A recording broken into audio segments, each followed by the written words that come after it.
200-meter dash, first heat underway. There goes Karen. He's taking second. The throw, the slide, not in time. He's safe. Will spike it over and get a point for the Red Hawks. Strike three. He got him looking.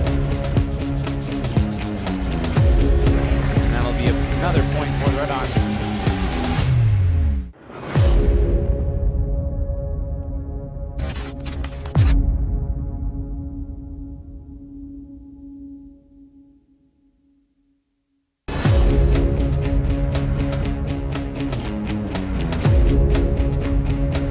Hello and welcome to Frontier Community Access Television. I'm Mason Smith, joined today by Tom Albert, just the two of us this afternoon. A very sunny, beautiful day here at Valadin Field in South Deerfield, Massachusetts. And we're having a pretty big game today, Tom. It is a rematch from earlier in the season.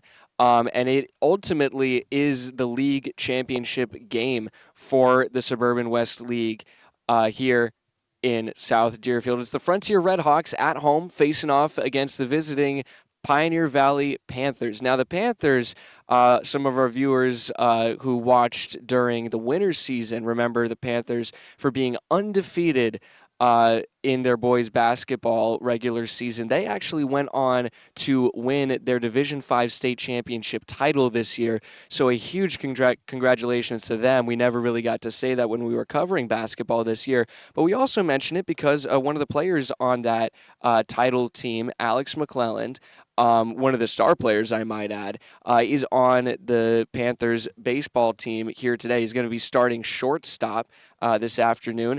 And in Pioneer Valley fashion, it seems, this baseball team has started the season on an 8-game win streak. They are undefeated coming into this game here against the Red Hawks this afternoon. And there's plenty of drama and history in this game between these two. When they met earlier this year, there would have been a pretty impressive milestone for one of the Red Hawks' designated hitter, Colin West, who will not be starting this afternoon, as a matter of fact. Might be seeing him later on if there's a pitching substitution, but Sean Bauman will be taking his designated hitter spot in the lineup today. But in that game previously, Colin West hit I believe it was a 3-run home run that got disallowed because it was the right fielder, Hayden Gerard, who threw both of his hands up in the motion for a ground rule double, which the umpires stuck with that call by the outfielder and not the home run, which it did go over the fence. We won't dwell on it too much. It's been a bit of a contentious issue, especially with some social media activity. But I will mention, because this is not relevant to any of the players on the field today and the teams, I suppose, but the Red Hawks requested that the umpires who officiated that game not be put together for their future games this season, which is something that the teams are allowed to do on Arbiter, which is what, of course, the athletic directors use to schedule all of this, Tom. Yeah, and I mean, that's interesting. I mean, I would, as a baseball player, I'd probably ask for the same thing. I mean, that's the call that, like, it's makes or breaks a game. Because it does. If they were to get that home run, right, for example, that could have led to a comeback for Frontier, and they could have beaten Pioneer. Absolutely. It wasn't a blowout game by any reason at all. And the other thing about this that's making the Red Hawks feel pretty confident, it was a 5-2 win for Pioneer, by the way. And the reason why the Red Hawks are feeling very confident with this, Tom, is because that day, too, they were also missing 4 of their starters who were serving that 1-game suspension that we mentioned earlier when they had postponed that Greenfield game from earlier in the season. Yeah, I mean, Mason, to be without 4 of your senior starters, you could say, is very difficult. And for them to still almost win that game, you said 5-2. 5-2. With that 2 home run, that would 3-run. 3-run, that would have tied the game, Mason. Exactly. It would have tied the game. Exactly. Now, that is very interesting. And, an 8-0 team versus a 7-4 team, it's going to be a good game no matter what the outcome of this game is. So yeah, and so the result of this game does not put into effect with the league standings just quite yet. The records in the league for both of these teams, of course, undefeated 4-0 is the Panthers, and 5-2 is the record for the Red Hawks. And so it wouldn't tie Frontier with Pioneer Valley, but it would bring them within one Pioneer loss of tying them. So it's a huge game for the Red Hawks and their chances at taking home a league title this season. And so, as you might expect, the ace pitcher for the Red Hawks, Joe Yakoski, is taken to the mound for Frontier to try and get them off to a good start, and he will be facing the catcher for Pioneer, Braden Tippanyuk. And that's a strike down the middle for the first pitch for Joe Yakoski, who currently pitches a 1.44 ERA. Grounder foul on the second pitch. Yeah, Mason, an 0-2 count now. I mean, that's kind of what you want to be starting out this game off of. Rely on your defense 1-2-3 right now is what you want from Frontier. And that's strike three looking. Very good start for Joe Yakoski, who again has been just about as lights out as you could hope in high school with a 7-4 record. He's been phenomenal. And so have the rest of the pitchers for the Red Hawks. They've got some good relief pitchers in waiting, a plethora of them as well. And a pitcher who will not be appearing here today, as that is a ball high and a little bit inside, it looked like, to Jackson Campbell, the third baseman. Max Grabisky-Bannock, who pitched a full game in the Red Hawks' previous outing. That is a called strike. Campbell didn't want a piece of it. Still trying to feel out the area with Joe Yakoski.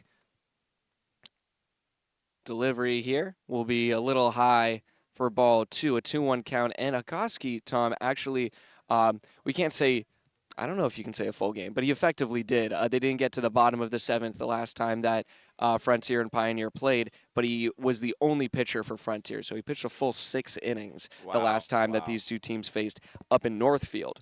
Wow.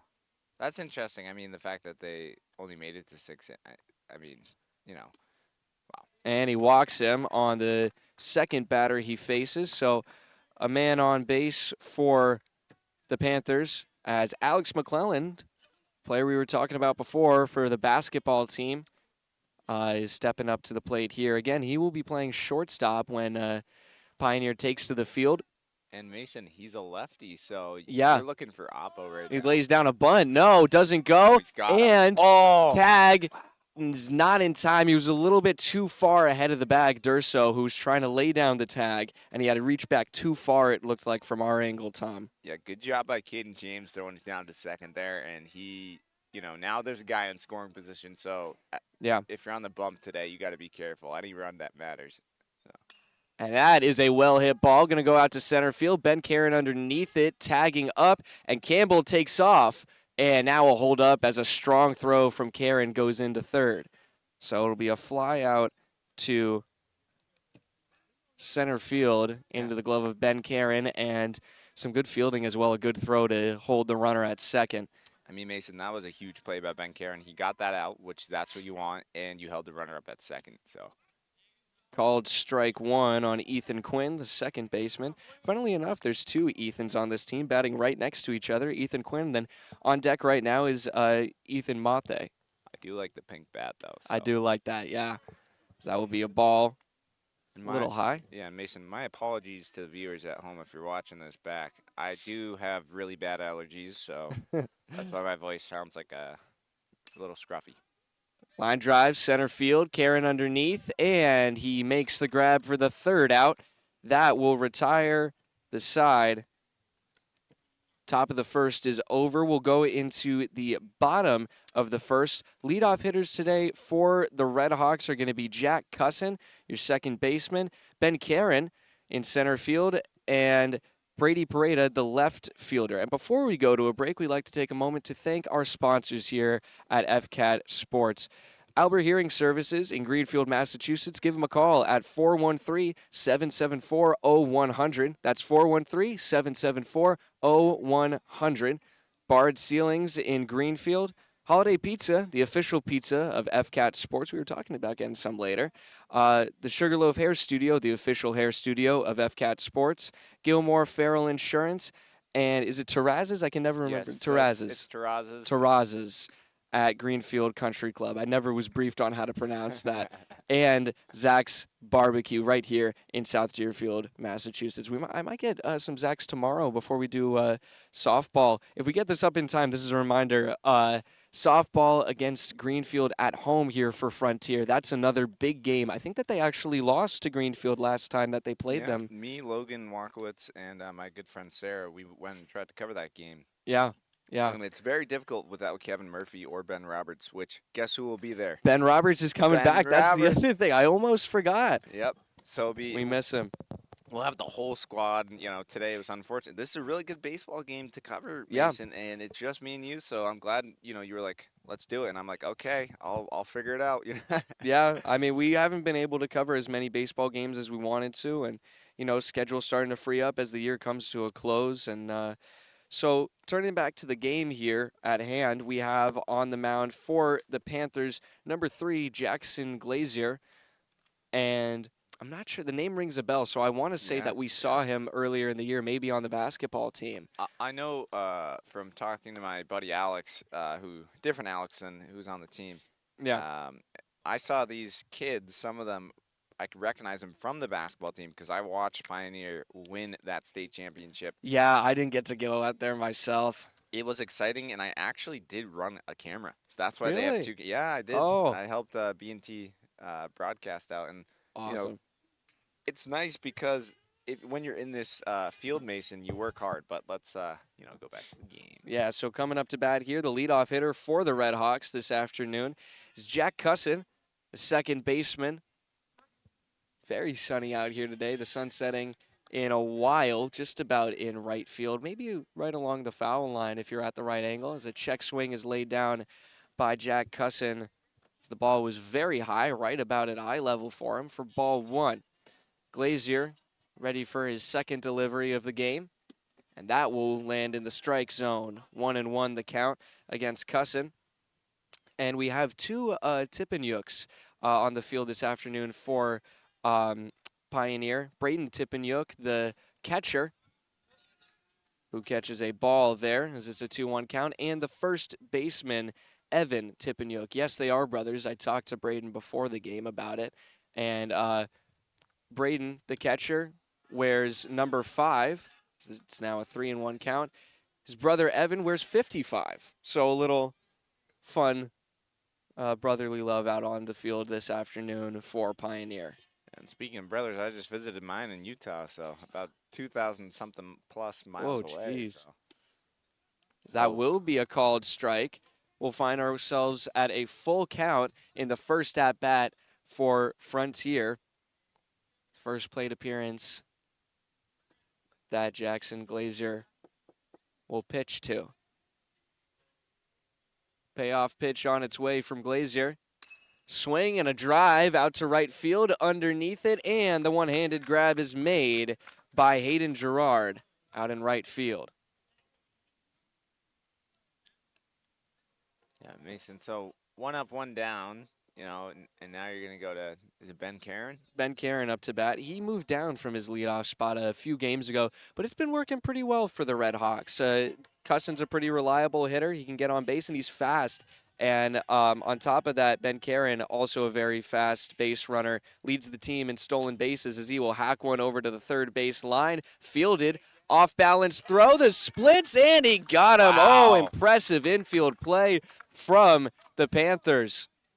Yeah, so this is really going to be a battle of who gets the first or second run, Mason. Yeah, I mean, absolutely. yes, I think both of these teams can come back and win this game, but I think whoever jumps out first could actually put themselves in a worse spot because both these teams can come back and rally, but we'll just wait and see.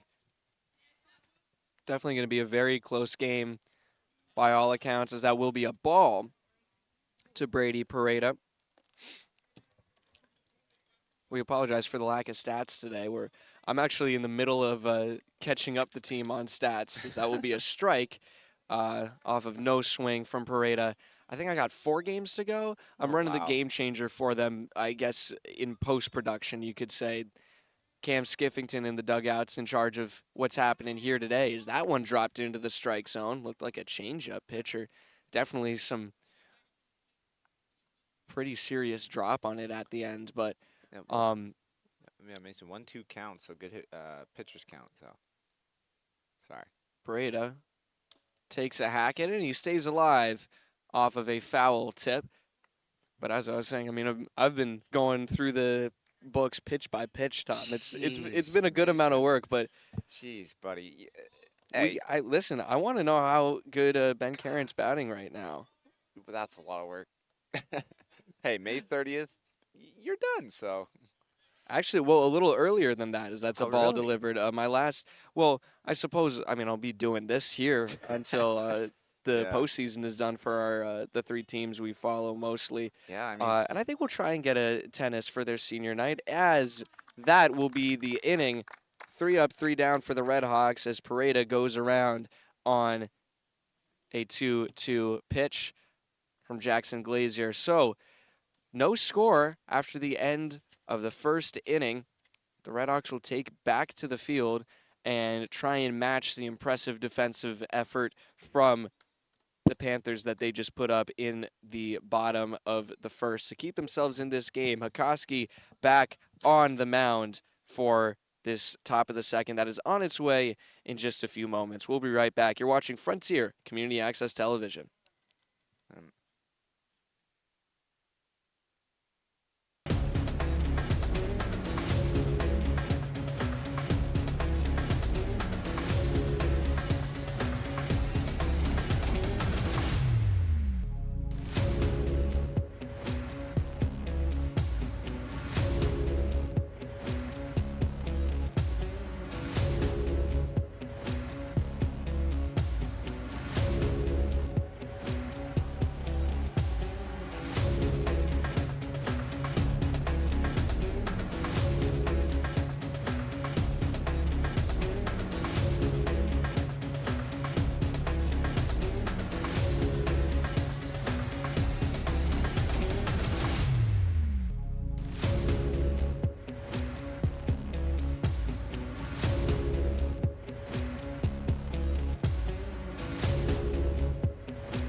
Hello and welcome back to Frontier Community Access Television. Right back into the action with a delivery from Hakoski. That will be outside right at the letters to Ethan Mate.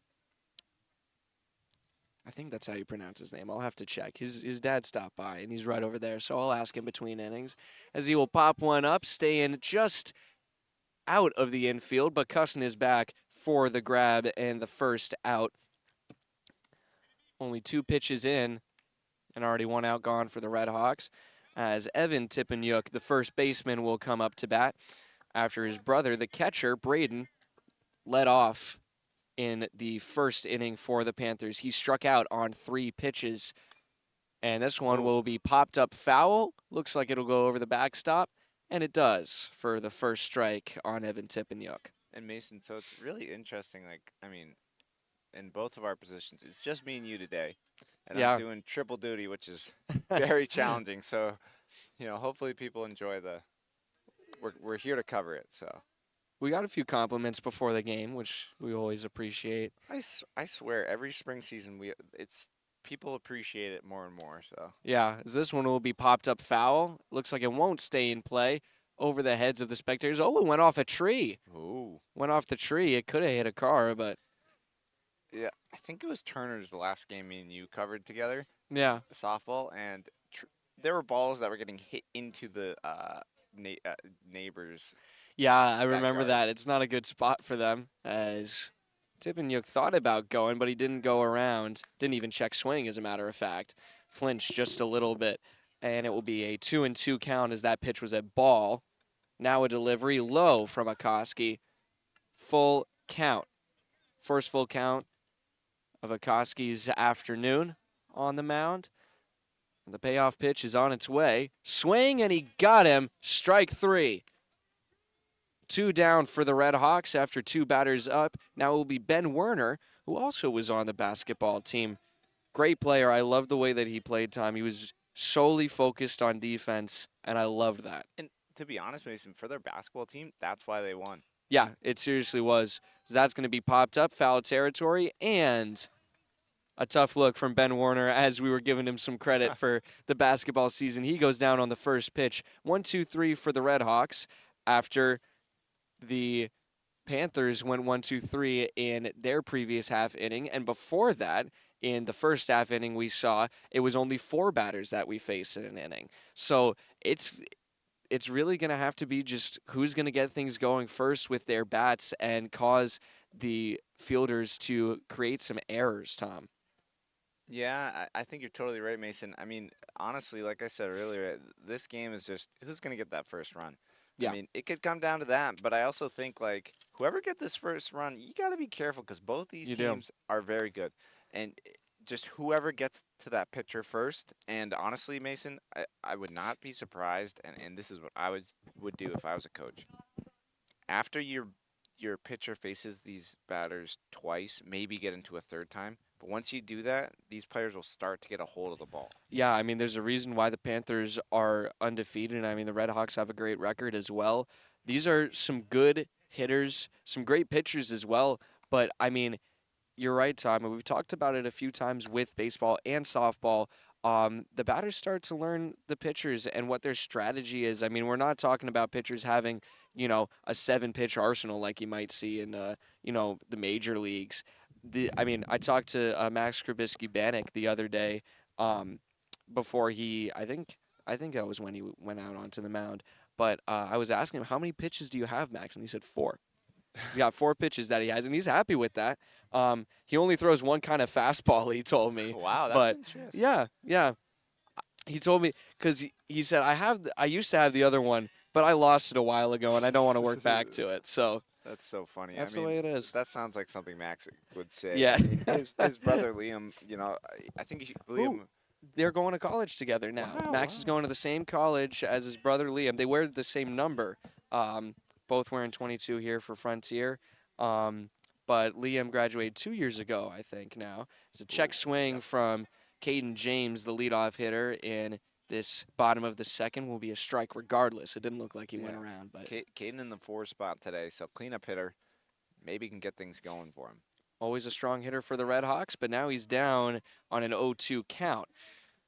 One of the 3 captains for the Red Hawks as well, Ben Karen and Colin West, accompanying him in that role.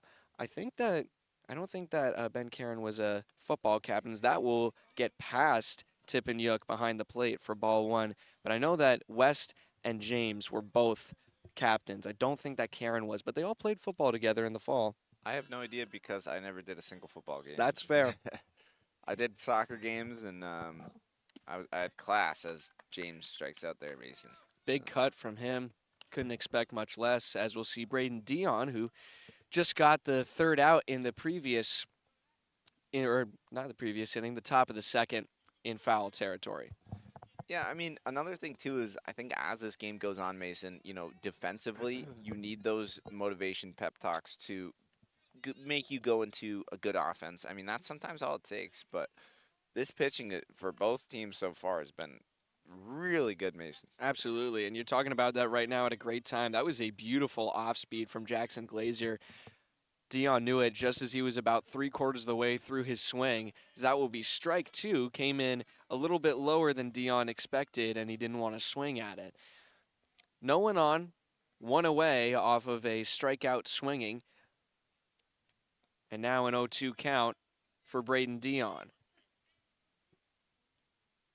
And he got him swinging. Wow, Mason. I mean, that was just great pitching. I mean, 3 pitches, 1 out there. I mean, that's crazy. And 3 strikeouts in a row now for Jackson Glazier, going back into the bottom of the first, I might add. But all of them have been strikeouts swinging. Henry Drinker up to bat now, the 3rd batter up in this inning for the Red Hawks, as that will be off the bag a little bit for ball 1. Drinker has emerged as a pretty solid player so far this year, Tom. He's only a freshman, but he's been a great outfielder and a solid hitter as well. Yeah, and now that you mention that, Mason, I mean, 2-0 count.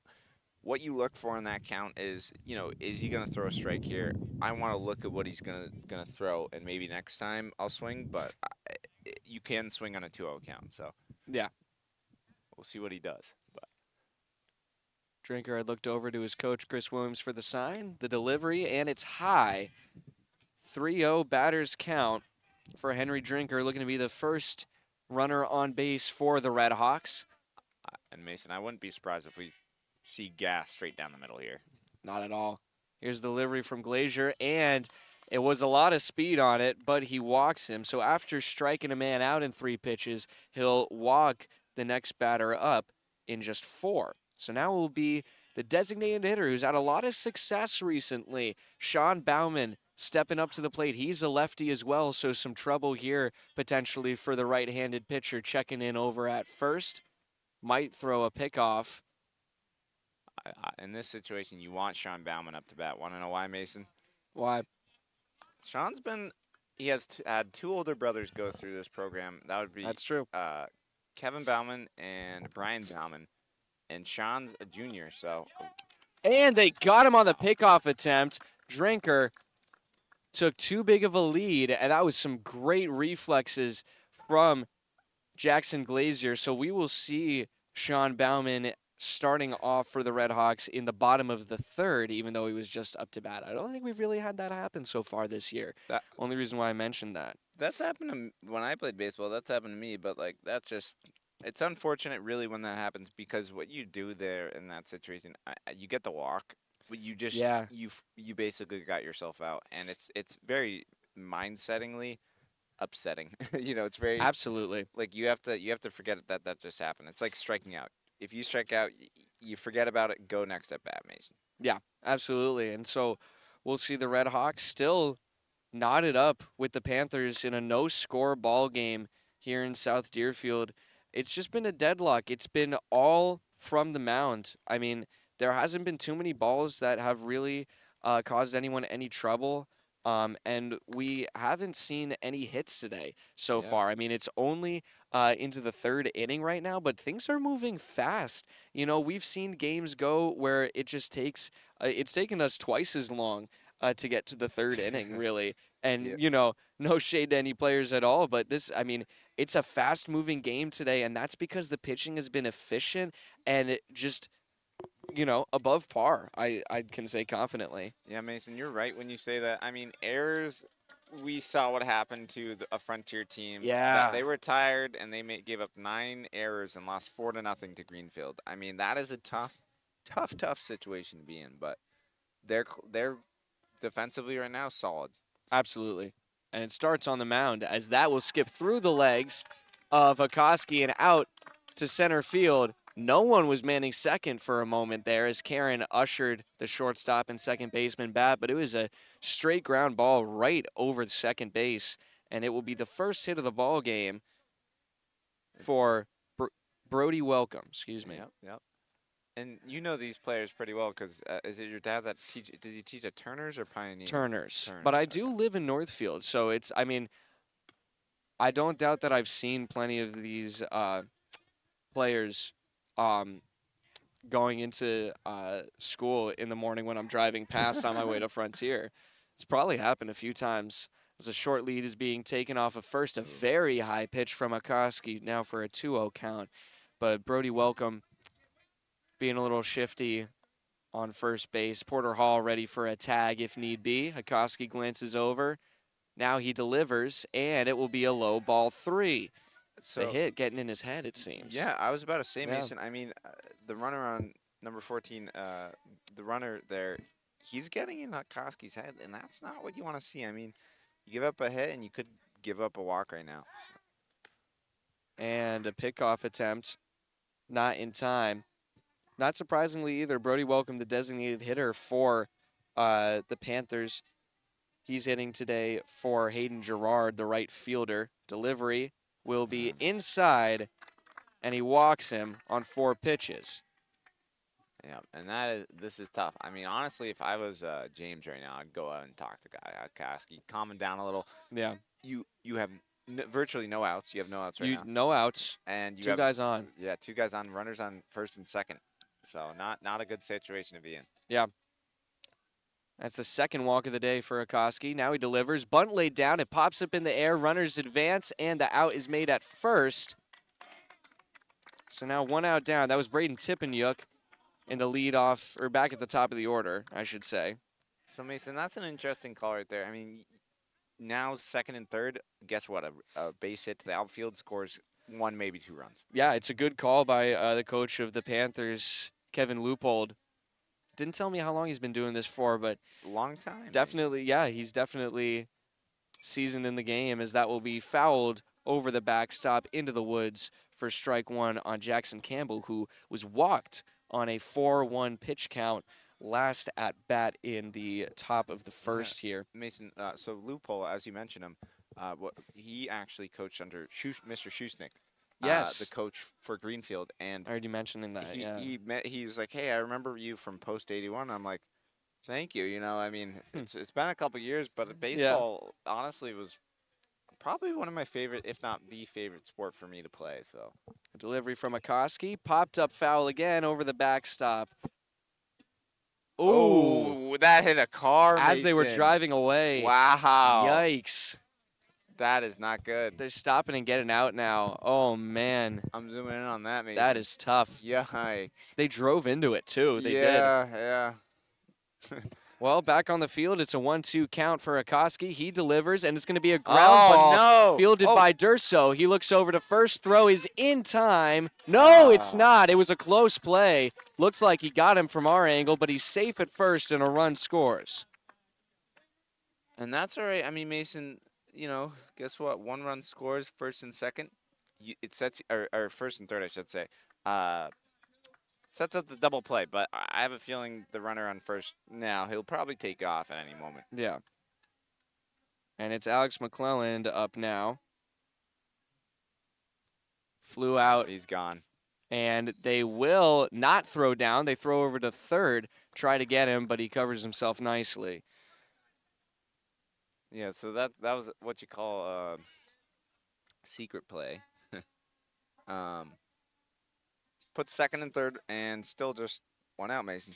1 run scored in the inning, though. Thank you. I forgot about that. So that will be a ball. Did you catch that first pitch? No idea. Sorry. Well, he's got at least 1 ball on him. Runners on second and third. And that will be a strike. 1 out down in the inning. Already 1 run is scored for the Panthers as they will draw first blood here at Valadon Field against the Red Hawks. I think it's a 1-2 count. I could be wrong. Yep. So now I think that will even us out to 2-2.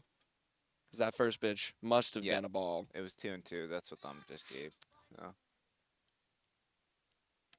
Check swing, and it was high for a full count.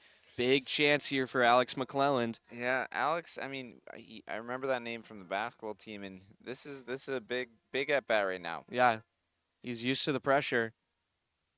Delivery, and that one's popped up. Going to go into center field. Runner's tagging up. Karen underneath. He makes the grab. Runner advances. Might be a play at the plate, and Porter Hall spinning around. Didn't have time to make the throw to home, and decided to check in on the runner at second to make sure he didn't advance. So another run will score off a sacrifice fly by McClelland. I'm going to be honest, Mason. I don't like that call there. I mean, honestly, throw it home. You know, you're shallow center field. Karen makes the play. I mean, yes, you can hit your cutoff man, but you can make that double crow hop and make it to Caden James. So. I think the motion was for a ball there. Didn't see the strike from the umpire. So now that's the second run that scored this inning against the Red Hawks. 2 outs down, a runner on second. He takes a big lead down and away for ball 2 on Ethan Quinn, the second baseman. Yeah, I mean, you could tell this goes back to the first and second at bat. That walk, Mason. Yep. Where it got into Hakoski's head. I mean, you know, this is a challenge, especially at this kind of level. So. Hakoski glances back, Line drive going out to left field. Pareda diving. He makes the grab. Man. Slides into it. And Ethan Quinn tips his helmet off to Brady Pareda for the beautiful play out in left field. That will end a rough inning for the Red Hawks, where they now are down, trailing the Panthers 2-0 after the bats started up and Akoski started to get into his head. We've seen it happen a couple of times before. He usually comes back pretty strong in the next inning. But beyond that, Tom, we've already been saying it. It's up to the Red Hawks bats to stay active. They've been doing good in the past couple games, scoring some runs and batting them in for their team. But this is a tough pitcher that they're up against and a tough infield as well. So it's going to be a tough job for them to get back on the scoreboard and find themselves back in this game against the Panthers. Yeah, and Mason, you're right. I mean, I think, correct me if I'm wrong, but I believe this baseball team are the defending state champions for D5 baseball. So I don't know that, actually. I'll look that up during a break. they either made it to the finals and lost, or they made it to the finals and won. I just know they made it to the finals, and I'm pretty sure they won. But this could be the last year where they're really good. I mean, it's still up in the air whether Turners and Pioneer are going to combine, and I can't remember who I was talking to because, the Pioneers all for it. It's Turners that's like, I don't really know if I want to drive my kids to the middle school or Pioneer. So yeah, I understand that. We've heard some discussion with a lot of other schools in the area about some co-ops for plenty of different sports. But so I pulled it up from Mass Live, little shout out to them. So they only got to the semifinals, actually. I mean, still very impressive, of course. They played against Georgetown in the state tournament last year in Division 5. They lost 7-5 was the final score. So a close game for them. Definitely sounds like they battled that one out. Yeah. And the other team to make it to the Final Four, Mason, Greenfield. Yeah. Greenfield had a very, very good team last year. Lost some big seniors, though, if I remember right. Yes, you are right. And this year they will have some players. Honestly, now to go over to the softball game, which is tomorrow. Yeah, I'm looking forward to it. Me too. And Kenzie Paulin will be on the mound for what could be the last time we see her versus Frontier players. Because playoffs, I don't know how this we don't know how that's going to turn out. But so this is Sean Bauman back again. He faced one pitch in his last at-bat. Well, partial at-bat, you could say. That was a ball that he was delivered in his last at-bat, but this is a strike that he swung on for a 0-1 count now. He's watched baseball for many years, so he knows what he's doing in that batter's box. So I'll give him a little shout-out here. So last inning for the Red Hawks was, just about 1, 2, and 3. Drinker got walked, and then he got picked off as Bauman was up to bat. That one will be popped up over the backstop for a 1-2 count now, looks like. Oh, it did hit a car. You heard the little thud, yeah. But it was off the bounce, so yeah. Could be worse. Honestly, I had you move my car earlier, Mason. I did. Yeah, I moved it. I was not. Thankfully. I never put it in danger zone of this field, so. Or the softball, especially the softball field. 1-2 pitch on its way from Glazier, and he gets him swinging. Really lunging for that one was Bauman. Now it will be Austin Durso who's up to bat. No one really able to figure out Glazier yet from Frontier. And now we're coming up on the bottom of the order. Durso up to bat right now. Porter Hall is on deck. And if someone can get on base, then we'll see Jack Cusson back at the top of the order. And Mason, I don't think we will, honestly. I mean, Glazier has been fantastic. The way he's just been pitching and putting that spin on the ball, it's a tough pitcher to face. So yeah. Kick from Glazier, delivery. And a check swing. Durso's going to run it out. Glazier fields it. The throw high, and they got him. A good hustle from Durso. He made it close. I think I got that one on film, so shout out my camera work. So we'll see Porter Hall, who has been in and out of the batter's box throughout this season, sometimes being pinch hit for, but they didn't want Hakoski to be hitting today was the word from the dugout of the Red Hawks, as that one will be fouled back. A bit of an early take there from Porter Hall by our look from the side. But Hall's been pretty steady the times that he has been up there. He's a good hitter. I mean, he had one of the only hits in the Greenfield game against, was it Caleb Thomas Mason who was on the mound for that? Caleb, well, which one were we talking about? The one here or the one that was, well, you weren't at the one that was at Greenfield, right? Yeah, the one The one here, yeah, that was against Caleb Thomas. I think that, he was one of just a couple who was able to hit off of him. Yeah. Still a shutout for him, though. I mean, Frontier's been facing some pretty serious pitchers so far this year, and that's been the difference maker in a lot of these games, as I think it was Hall who called a timeout there, but there was a disengagement. Yeah, so 0-2 count. That's a smart move by Hall, getting the pitcher's head a little bit, or at least try. Yeah. It's an 0-2 count for Hall. And he's going to ground one over to the shortstop. McClellan fields it and safe. Time, Mason. Wow. Porter Hall with the hustle breaks the no-hitter for Jackson Glazier. Wheels by Hall. I mean, he's a skater, so we'll give him. Yeah. Oh yeah. I mean, very impressive. He was. That's what I did. You know what I did, Mason, when I was a hitter? Boom. What? Hit it as hard as I could, and then just sprint to first. Yeah. You got to hustle for it. Hall definitely going to take a small lead, if any, as he's on first. The last batter or runner on first for the Red Hawks was picked off. Cussin takes strike one. Back at the top of the order is the Red Hawks. On deck right now, one of the captains, Ben Karen. Here's the delivery from Glazier, going to be high and outside for ball one. You have to wonder if Glazier starts to get a little rattled too off of the first hit, just the way that Hakoski did. Yeah, Mason, I mean, I wouldn't be surprised if, honestly, if he could get out of this, that would be great for him, but he's not pitching, as that one gets away from Mason, not pitching the way we've kind of seen all night, so. Yeah, absolutely. And Hall being pretty cautious on first base again, has his hand reaching back if he tries a pickoff. Delivery to home plate, going to be away. Now it's a 3-1 hitters count. Yeah, a little two-out rally for the Hawks. Get things started. I mean, good job by Hall getting on base, and now. Yeah.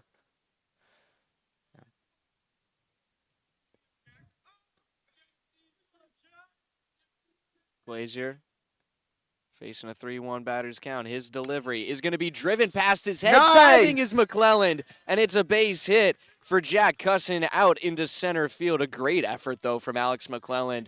Shirt's dirty now from the effort. Yeah, I mean, me and you both saw, I did not get that on camera, but he dove for that ball, Mason. That was fantastic. I mean, if we get a camera on him again, then, you can see all the dirt that's on his shirt and his pants.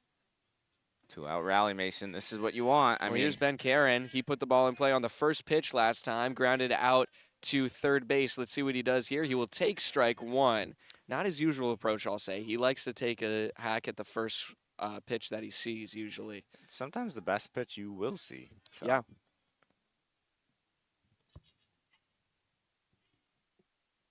Glazier delivers high. Good job by Ben, leaving that one for the birds. Runner in scoring position now for the Red Hawks, seeing if they can strike back immediately after the Panthers take a 2-0 lead here in the top of the third and disengaging. I was ready, Mason. Yeah. And, yeah, Mason, I mean, I will like to say later. That will be a called strike against Karen for a 1-2 count now. Yeah, in between innings, I'll mention something. Yeah. Leads being taken on both bases by the runners for the Red Hawks. 2 outs down for them. A 1-2 pitch on its way from Glazier to Karen. Here it comes. And he got him swinging. He dropped the third pitch. Everyone's advancing. The throw is in time. Ben Karen protesting, saying that he was off the bag, I think. Well, unfortunate for the Hawks, they get things going, Mason, but that time they can't get those 2 runs back that they kind of needed to do there, and that was the time to do it. But Good job Yeah. by Hall getting things going with 2 outs and Pareda getting on base with a base knock. So Yeah, some good pressure late by the Red Hawks there.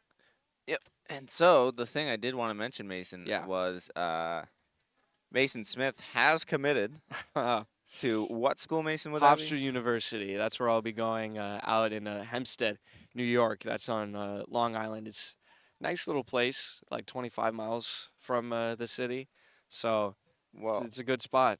well, Mason, you're always welcome back to come to any game you choose. I think I just might. I've talked to some of the guys we had on the mic earlier this year. I talked to Max Millett. He said you should come back for my 1,000-point game, and I said I might be able to. I'll try and swing, especially if it's over the winter break for me. Yeah. I think that I'd love to come out and do that for him. If boys soccer makes another good states run, me and Isaac were talking about hopping back Yep, on the yep. mic. That was, man, maybe one of my favorite playoff hopes for the Yeah. Red Hawks this whole year was them. That was just such an amazing story. Yeah. Great team, great guys, They- great time. They always make a good run. I mean, it seems every year they're making it farther and farther in the state tournament. I mean, me and you and Tyler, we went out this year to go cover that final 4 game. Correct me if I'm wrong. Yeah, it was a semifinal against Linfield. Yeah, that was a good game, and there was some bad ref calling. I mean, I just want to say, I mean, me and you, over the past, like, been doing this for 6. You've been doing it, we'll say, 4 years now. Yeah. We've seen bad reffing and we've seen good reffing.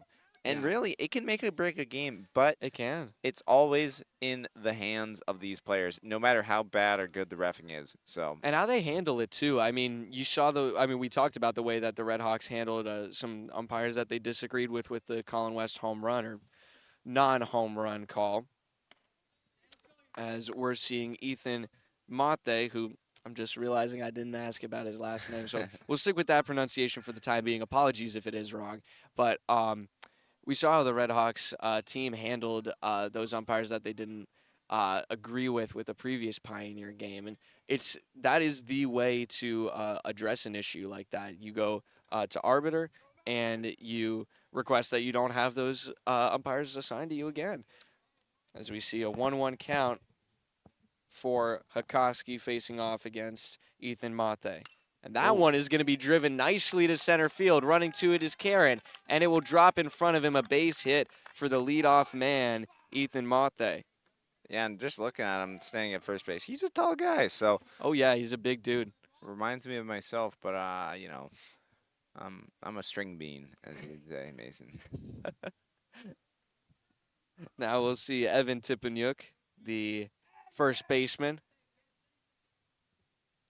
He's got a runner on first and takes strike one called. We're here in the top of the 4th, 2-0 in favor of the visiting Panthers. A big game for the Red Hawks if they can pull off a win here. That puts them right in the conversation for a league title. Oh, man. Big shot going out to left field, and it drops in front of Pareda. Throw in will be held off by the cutoff man, Durso, and everyone is safe. 2 singles to lead off the top of the 4th for the Panthers. Yeah, what Frontier did wrong there, Mason, they need to take, after that first hit, take a couple steps in. I mean, this Pioneer team is good at hitting, and Bunt laid down or went for it. He gets called for a strike, and James comes out to the top of the home plate circle to check in on the runners. yep, so corners go in. See what the play here is. Now we'll take a hack at it. Foul and fielded by the first base coach. I didn't get that on film. I wish I did, but sorry, first base coach. No outs, Mason. First and second, 0-2 count. Another tough spot for the Red Hawks. Koski looks back at second. Now he delivers, floats it in high. Now a 1-2. He's got to be careful, Mason. I mean, Koski, he's good on the mound. He just got to place this ball well. Against lefty, tough at bat. Places it a little high again this time. And now with an even count at 2, batter's starting to work his way back into this at-bat. It's a very tough thing for pitchers to be in this heart of the mental game of baseball. But Hakoski wins the battle at home as he catches him swinging for the first out of the top of the 4th. Now there's one away for the Red Hawks, a little bit of breathing room. and they have 2 runners on. Sounds like it's Brody who's up to bat, Mason. Yep, so- Brody, welcome. He got the first hit of the game in his previous at-bat, just last inning for the Panthers as he takes ball 1 down and away. He was the first run that came home for Pioneer Valley when they got their 2 runs in the top of the 3rd just last inning. Once again, he's the designated hitter for Hayden Girard, and he lines that one over the head of Porter Hall, who went back to cover the bag. Here comes the Was run, his Mason. first instinct, and there will not be a throw to the plate. A 3rd run will score. Some fast base running. Getting home from all the way out at second was Ethan Mate. So another thing too, Mason, is with fielding, you need to be on the hop. As soon as that you hear contact from the swing, you need to get moving. Yeah. I do like that pink bat that they have been throwing around, though. Pink is my Yeah. favorite color, Mason. And yep. Popped up very high. James running for it, and it will drop out of play, not just in foul territory, right in front of the stands. Yeah, is that? It looks like who's the third baseman for the Hawks, Mason? That's Braden Dion. Yeah, so Dion and James were looking at that. They just need a foot taller and be able to reach over that fence. So Yeah. This is Jackson Glazier facing off against his opposing pitcher, Joey Akoski. An 0-1 count on him. Now it's a 1-1 count tied up here at the bottom of the order for the Panthers. yeah, it's my favorite at bat. It's the mano a mano, pitcher versus pitcher. So Big hit, very high, going back in foul territory, and Pareda overshot it.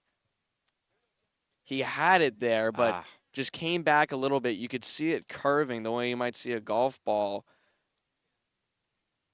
And so it'll go down as a strike on a foul ball. Now a 1-2 count for Glazier. funny you mentioned golf. I've skied and golfed in the same day when I was out west. Really? Yeah. Wow. That's Well, they got the mountains out there, so that, it was fun, I will say. yeah. I was tired, but it was fun.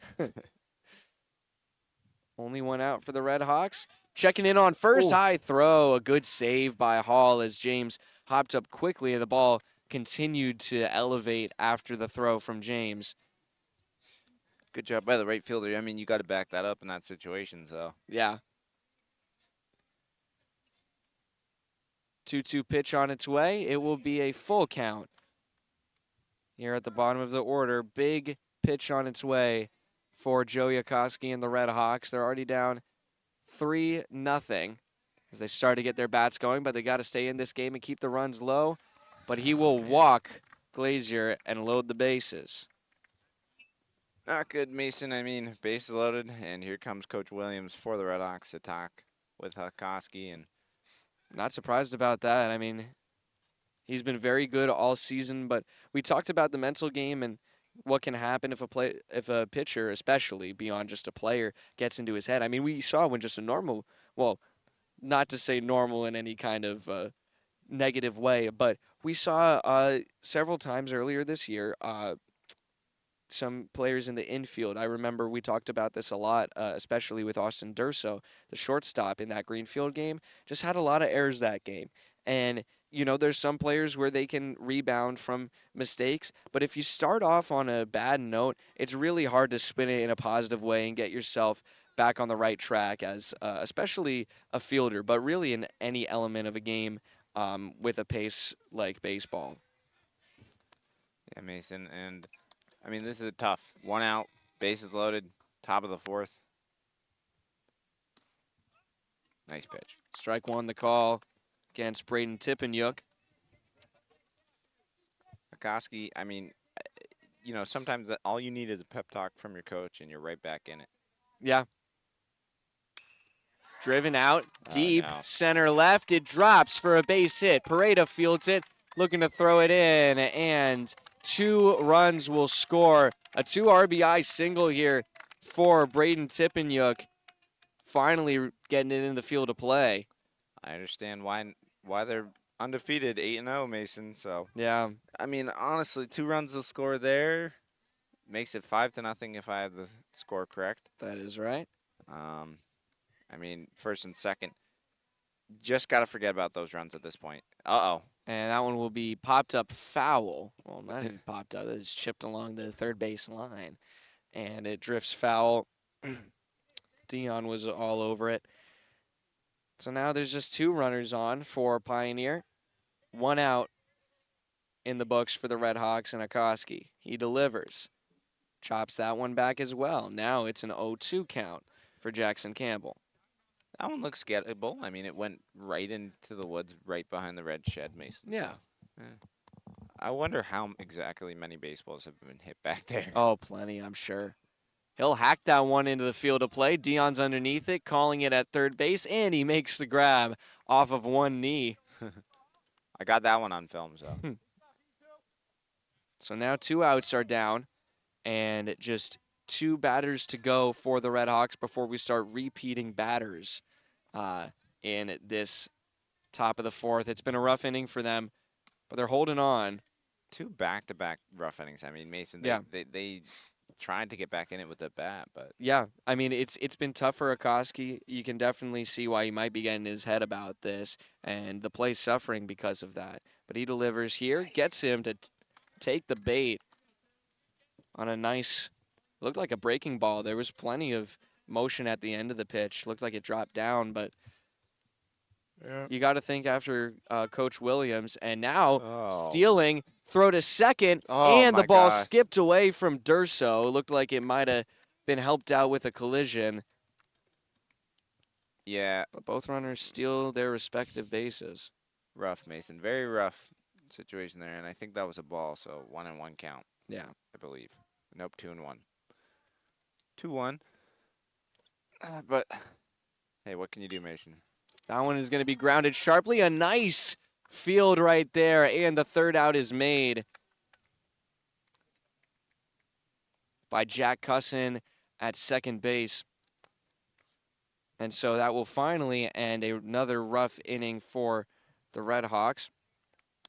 They will drop behind the Panthers 5-0 after a 3-run inning, and you can see Coach Chris Williams, who is giving a talk to his team in front of their dugout before they take to their bats and try and at the very least chip away at the score that, or the deficit, I should say, that the Panthers have put up in the past 2 innings. And before we go to a break, if we go to one at all, as a matter of fact, we'd like to take a moment to thank our sponsors again here at FCAT Media. Albert Hearing Services in Greenfield, Massachusetts. Give them a call at 413-774-0100. That's 413-774-0100.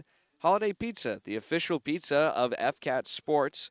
The Sugarloaf Hair Studio, the official hair studio of FCAT Sports. Bard Ceilings in Greenfield, Gilmore Farrell Insurance, and Terraz's at Greenfield Country Club, as well as Zach's Barbecue in South Deerfield, Massachusetts. Missed my hand on that. Jumped right over Yeah, it. Mason, I mean, right as we're reading our sponsors to get a baseball thrown at you. So Yeah. As you can see, I'm sitting where I want to be because you're sitting in the dangerous position. Yeah.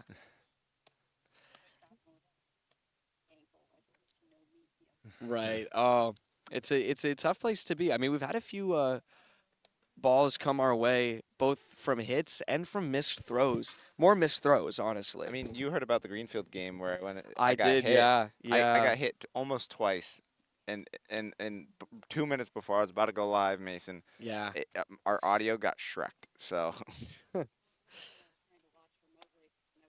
So we'll stay Jackson Glazier on the mound for Pioneer as the leadoff hitter for the Red Hawks in this bottom of the 4th inning. Still plenty of time for them to get a rally going here, but they got to get their bats going soon, Tom. It will be Brady Pareda, who had a pretty good battle at the plate his last time at bat, which was in the 1st inning. He was the 3rd out in that 1st inning. He struck out on a 2-2 pitch from Glazier, who's on base to pitch for the full game. Yeah, I mean, it's going to be interesting. We'll see what happens here tonight, but Hakoski, I do not think he could go 7 if Unless he makes a turnaround, and a pretty quick one at that. I agree with you, Tom. yeah, that was we heard it from the crowd. That was a spectacular pitch. I mean, the off speed there, Yeah. perfect.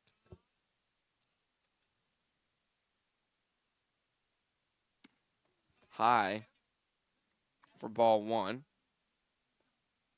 Good at bat here. Pareda just taking pace with Glazier. Here's his delivery. Going to be outside and high for ball 2. 3. Ball 3, excuse me.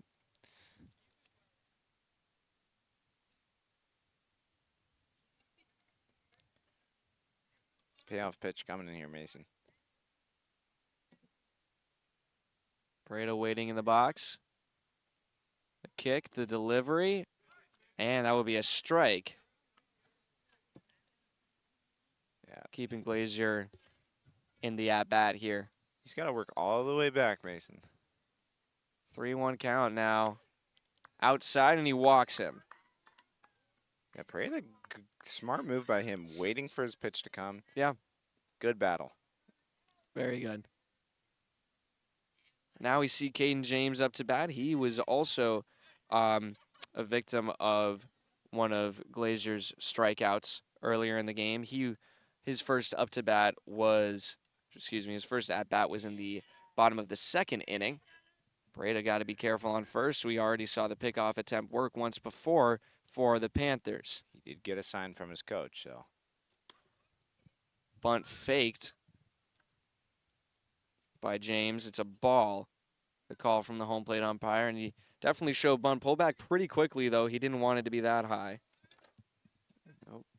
See what happens here, Mason. Pareda with a short lead. Now he shuffles a little further.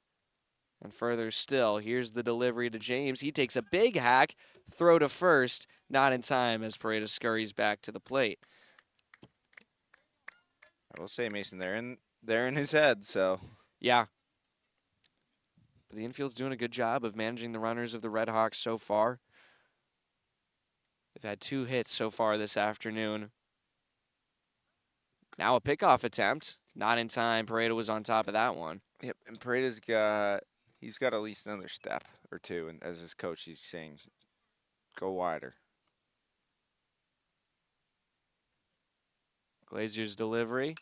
James hacks this one out to center left. Underneath it, and the grab is going to be made for the out. Ben Werner gets the first out of the bottom of the 4th for the Panthers. And now we'll see Braden Dion, who was the 3rd strikeout of Glazier's streak that he had between the 1st and 2nd innings.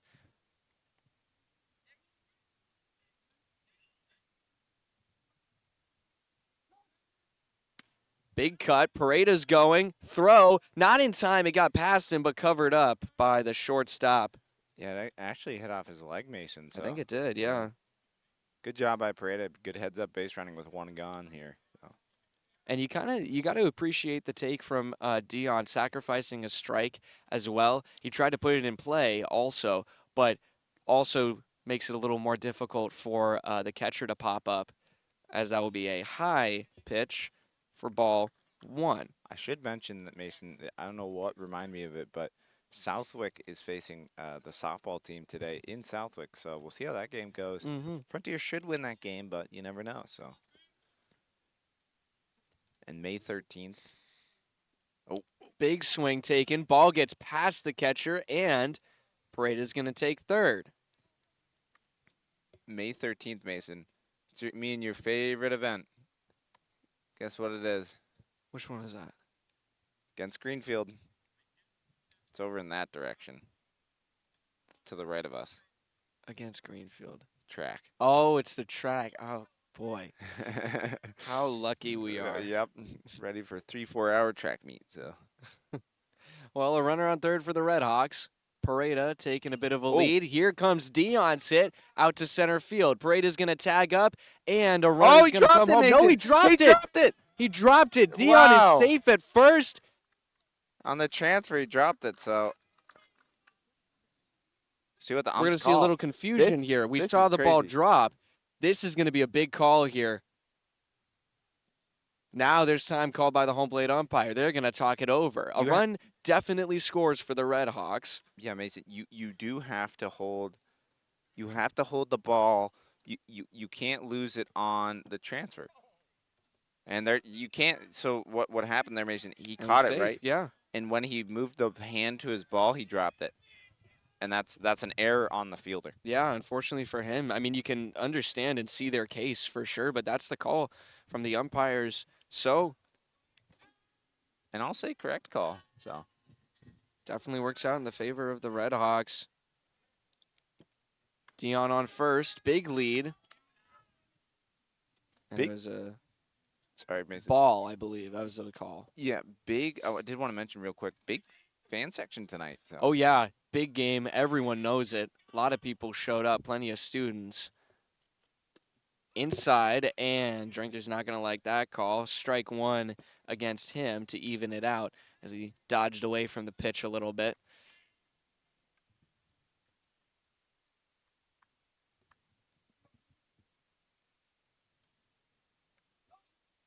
Dion goes for second, and a diving play is made. It hit the ground first. Throw to first. Wow, He got Mason. him. Oh, a great recovery from Wow. Alex McClelland at short. Jeez. Wow. Did not see that. I mean, I saw it right in front of me, and I got it on camera, luckily. But wow, what an effort from him, Mason. I mean, you can see why he's starting at short. He has just been doing everything right out in the field today.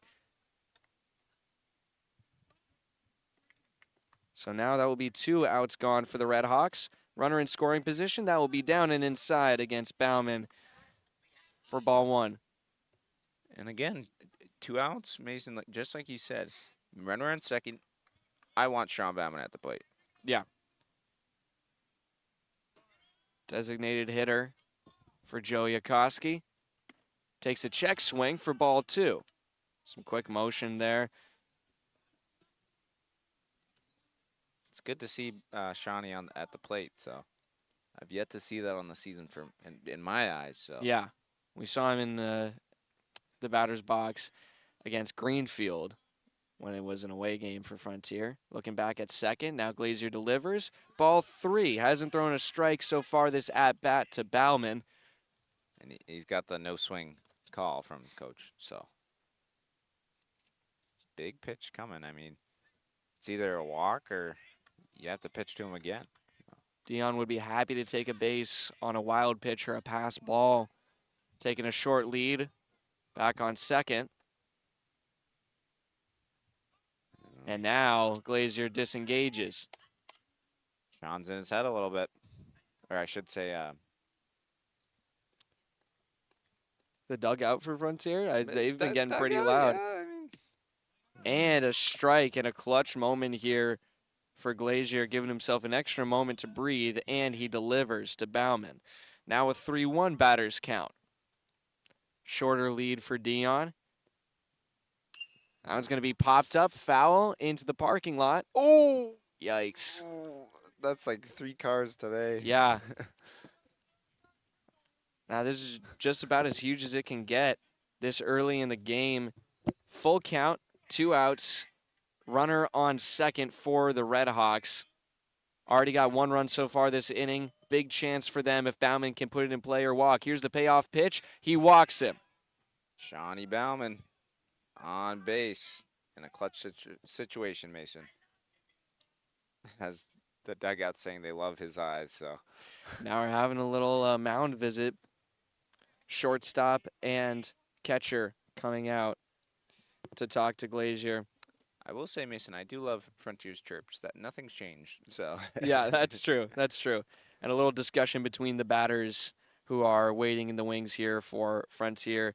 Bauman will come back to first base after discussing with them. Probably just a little experience he's gotten from facing Glazier for a second time now. As it will be Durso who's up to bat. He faced just 2 pitches against Glazier in his last at-bat, last inning.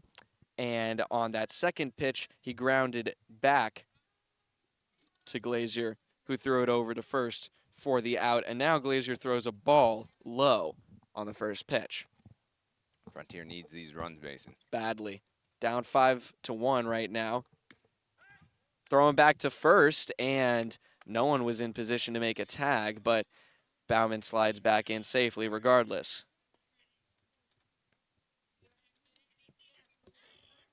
2-0. I think. Batters count early on. It is 2-0. Big lead again for Bauman. Very high over the head of Durso. Now it's a 3-0 count. He almost worked himself back to a strikeout the last time that he saw this. Mason, I don't think he's swinging here. I mean, 3-0. I don't think he would be. No, first and second, you don't.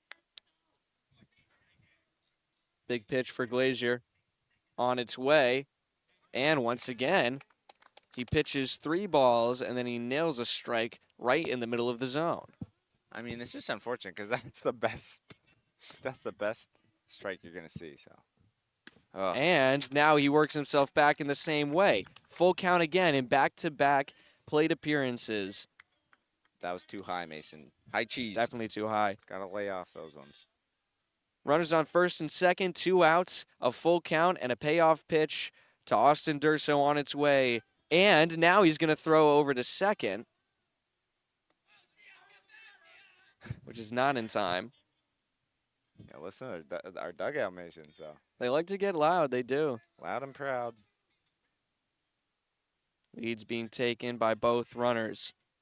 Here's the payoff pitch. They're going. That's going to be popped up into the woods behind us. Staying alive is Durso, and the pressure mounts. That one's gettable. Definitely gettable. Yeah, 3-2 full count, Mason. 2 outs. Runners just go as soon as the pitch is delivered. So, for the viewers at home. The kick, delivery, check swing. He did go. Durso struck out, and a big inning for the Redhawks ends in some disappointment.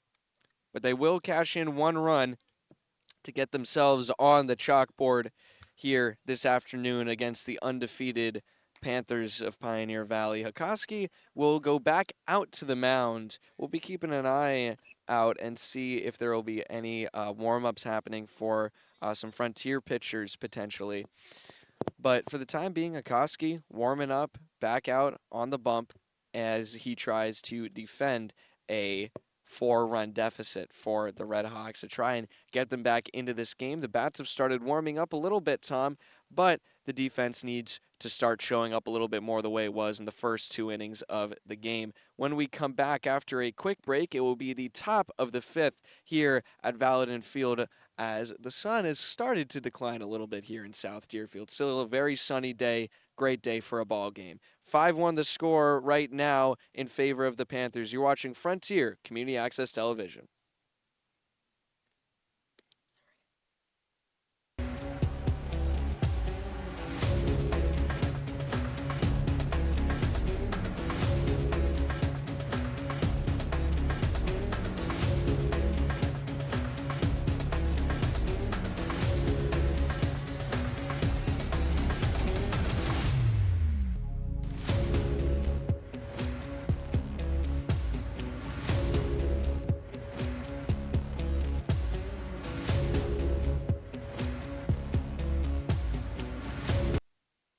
Hello and welcome back to Frontier Community Access Television.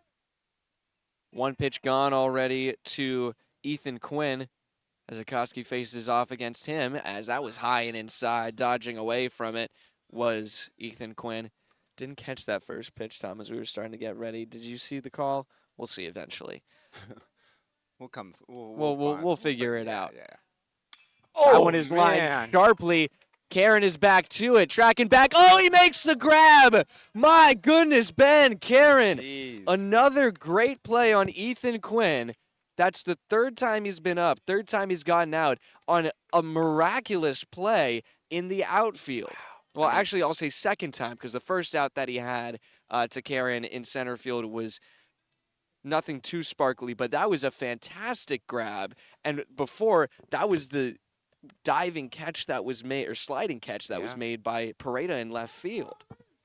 I mean, Ben Karen, player of the game in my eyes right now for the Hawks. He's been so solid. As we that all- one's going to be smacked out to left field. Pareda chasing it down. It's going to be a base hit. As he slips and falls getting the ball, runner goes to second, and it will be a double for Ethan Mate. Mason, it's just unfortunate. I mean, after a great play from Ben Karen, that one Yeah. drops in there. And really what it was, Hakoski, it got the better of him. Yeah. You saw he got the hold of that off speed, and we're getting into third and fourth at bats at this point. So Yeah, wouldn't be surprised if we see a pitching change within this inning. yeah, we got word maybe Carter Miller or something. I wouldn't be surprised. Miller's a pretty solid relief for them. So that will be just about in the dirt from Akoski, delivering to Evan Tippenyuk, the first baseman, not the catcher, his brother. Yeah, I wouldn't be surprised if this is the last time we see Hakoski. So Down and away, ball 2. you can't give up too many runs. You got to keep your team in this, Mason. So Pretty pivotal at bat that Akoski's facing right here. I wouldn't be surprised if he gets checked off the mound if Tippenyuk can get on base. So it looks like we have a 3-0 count right now. yeah, this isn't what you want. Hakoski needs to work hard right now. So That will be a strike. Keeping himself alive. Trying to battle all the way back. 3-1 delivery on its way. Big swing. And he connected with just a piece of it. 3-2 full count, looking base hit, ball 4, Mason. And home plate umpire coming out. He wants to switch out the balls for Hakoski. I think what's going on at the softball field is either a middle school or JV game. So I think it's probably one of those two. I wouldn't be surprised. probably JV. Yeah.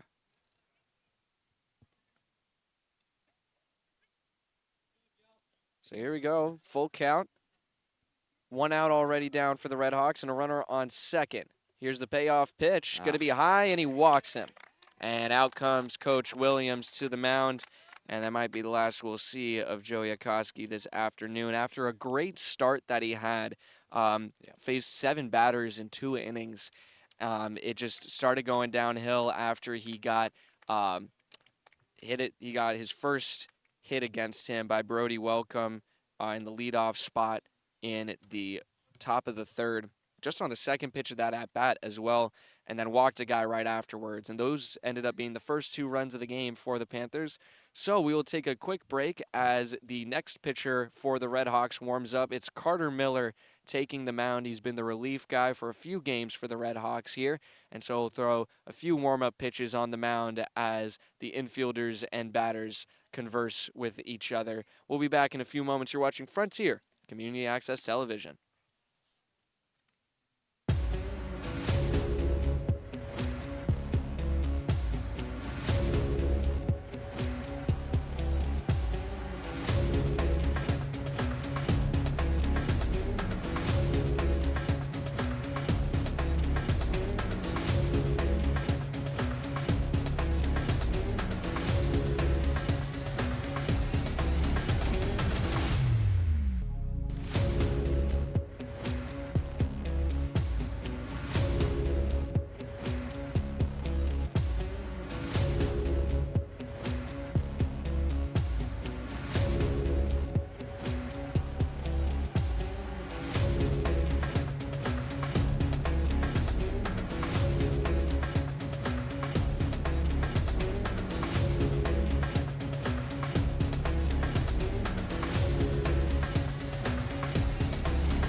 Hello and welcome back to Frontier Community Access Television.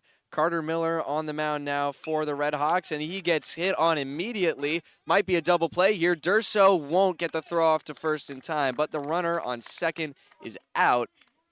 A 4-6 connection in the infield for the Red Hawks, as Ben Werner will not, well, he does reach on a fielder's choice here on the first pitch. Yep, and first and third, so I would not be surprised if we see another rundown. And what we saw earlier in the season, Mason, was Caden James threw it to the shortstop or second baseman. Maybe it was softball too, I'm not too sure, but. And the runner's stealing. Throw it to home. They're going to try and get him in a pickle, and he's safe at home. Some great base running from the Panthers. Yeah, Miller just unfortunately got caught off guard there. It's not his earned run, but that makes it tougher for Frontier, Mason. So 2 stolen bases in 1 play, not even a pitch delivered to Brody Welcome, who is 2 for 2 this afternoon. He's gotten 2 singles, and he'll foul that one off for the first strike of his at-bat. The good thing for the Red Hawks is they already have 2 outs away. At this point, just try to get some runs on the board.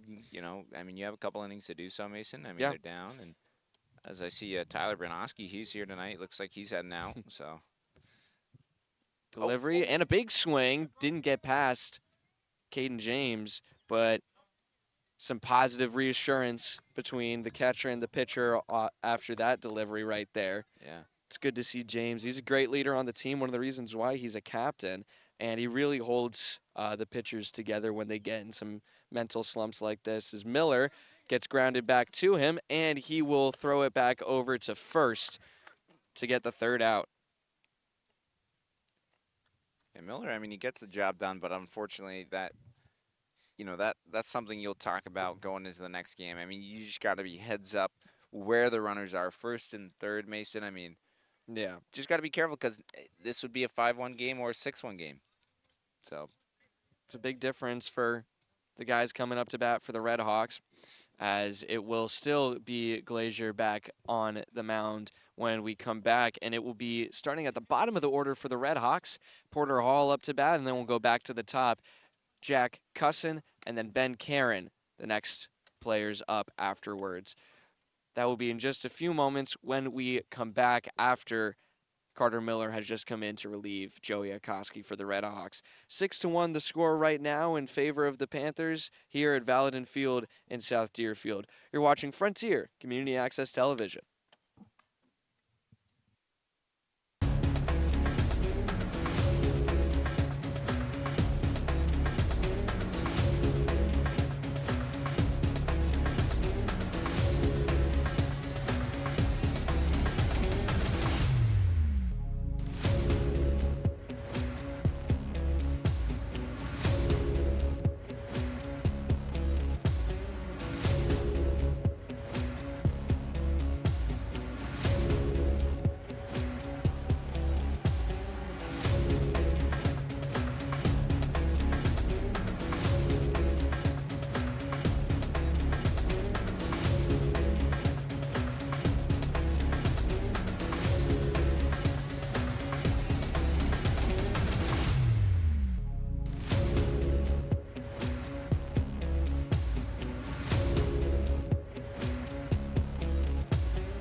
Hello and welcome back to Frontier Community Access Television. Coming right back into the action, it's Porter Hall who takes a big cut.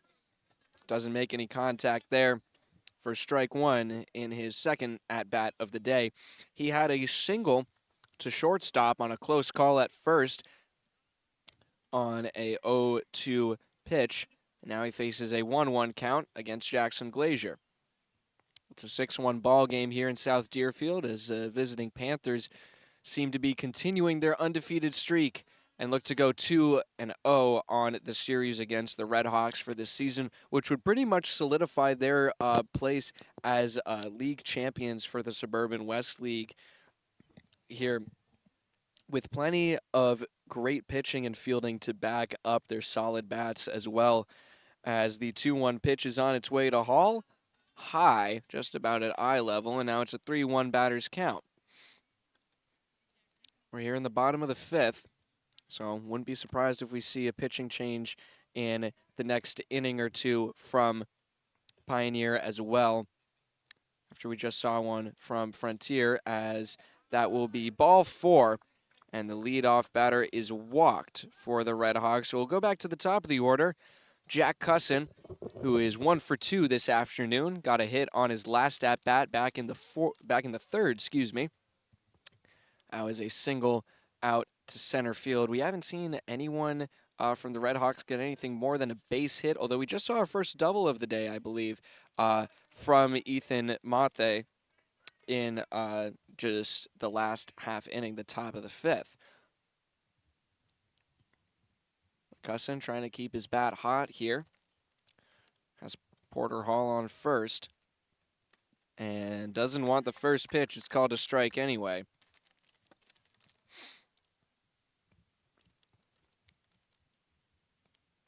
Glazier sticking to his rhythm on the mound. He looks back over at Hall. Ready for the delivery. He kicks, and it's down and away to even up the count.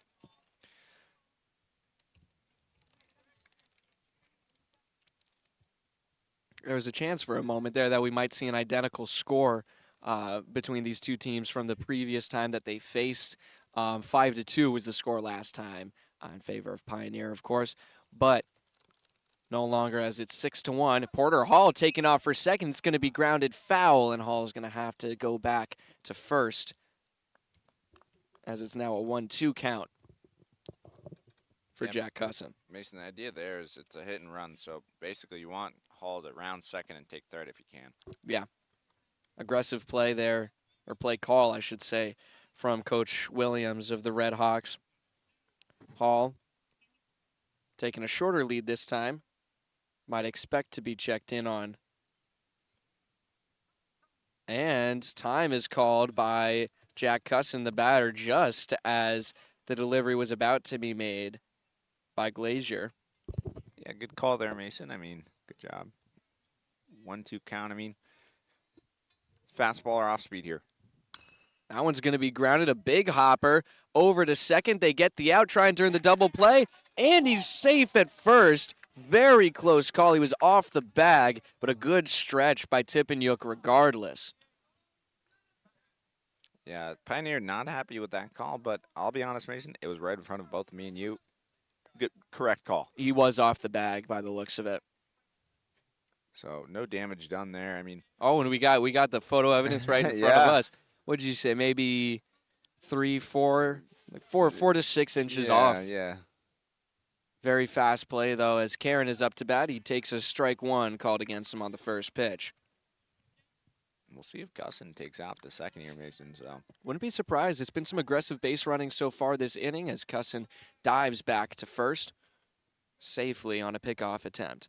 A 1 count, down 6-1. You got to take some chances right here. I mean, yeah, you do, especially if you're trying to take down the best team in the region right now, as that will be another stolen base to be that is going to be taken back by a foul ball at the plate.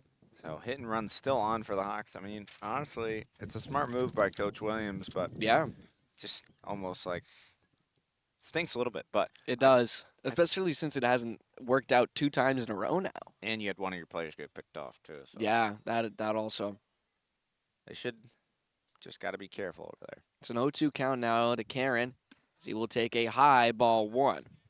And I think the reason why Glazier threw that one high, Mason, was because he expected, he was like, high, let's throw this high and fast so my catcher can gun him down at second. So short lead from Cusson at first. Karen waiting, pickoff attempt thrown, and Cusson doesn't even slide over, safe with plenty of time to spare.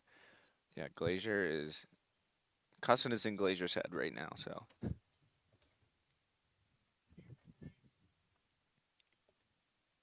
One out down for the Red Hawks. Delivery on its way, going to be high, and looked like it was inside as Karen dodged out of the way. A 2-2 count now for Ben Karen against Jackson Glazier.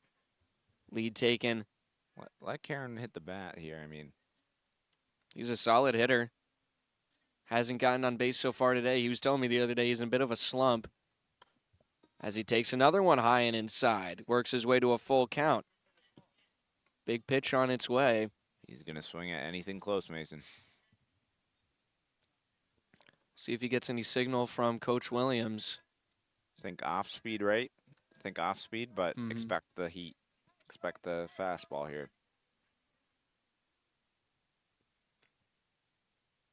Didn't look like there was a signal from Coach Williams. Payoff pitch on its way, and it's outside. He walks him. 2 walks in the same inning for Jackson Glazier. Yep, and correct me if I'm wrong, there's 1 out? Just 1 out. Yep. It was Porter Hall who was the first walk, who got out at second on the nice flip from second baseman to the shortstop. The bench and the student section erupting, it sounds like, so. It's Brady Pareda.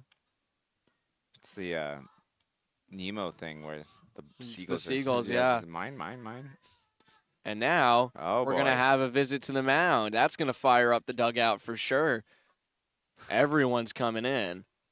I wonder if we've seen the end of Glazier. I don't think so. But I don't think so. I wouldn't be surprised if he's getting a pep talk, kind of, we need you to get us out of this, and if you can't, then we're going to have to, put someone in for you. Yep. But I don't think that they would be pulling him out right now. I mean, looking at your stat sheet, right, it's their second or third at bat, right?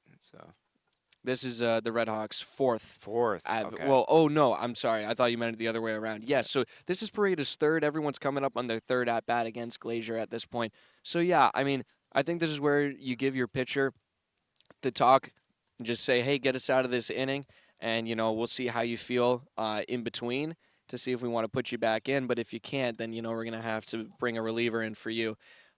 We haven't seen anyone warming up, though. Part of you has to wonder if they have that in the playbook at all for them. That's going to be very much inside for ball 1. I mean, Mason, you can tell, they're getting under Glazier's skin right now. So yeah. Pressure being laid on by the 2 base runners, just 1 out away, and he evens up the pitch count with a strike right at the letters. Spoke too soon, Mason. Spoke too soon. Caden James on deck for the Red Hawks, and the hole is Braden Dion. And a bunt going to be laid down just about. Oh, my. The throw to first. Oh, no. Off the bag. Oh, no. And rounding to second. 1 run will score. Held at third is Karen. Wow, And Mason. it was a bad throw from Glazier. And it looked like it was less of a bad throw and maybe some miscommunication between Tippenyuk at first and Glazier from the mound. Good job by Brady Pareda. Lays down that bunt. I mean, honestly, what a beautiful bunt. That was pretty. That was gorgeous. And look at that, Mason. 6-2, 1 out. Caden James up to bat now. Yeah. Second and third. This is where you want your cleanup hitter to be. Very high pitch. Checking back into third, and he's safe. They did put the tag on him.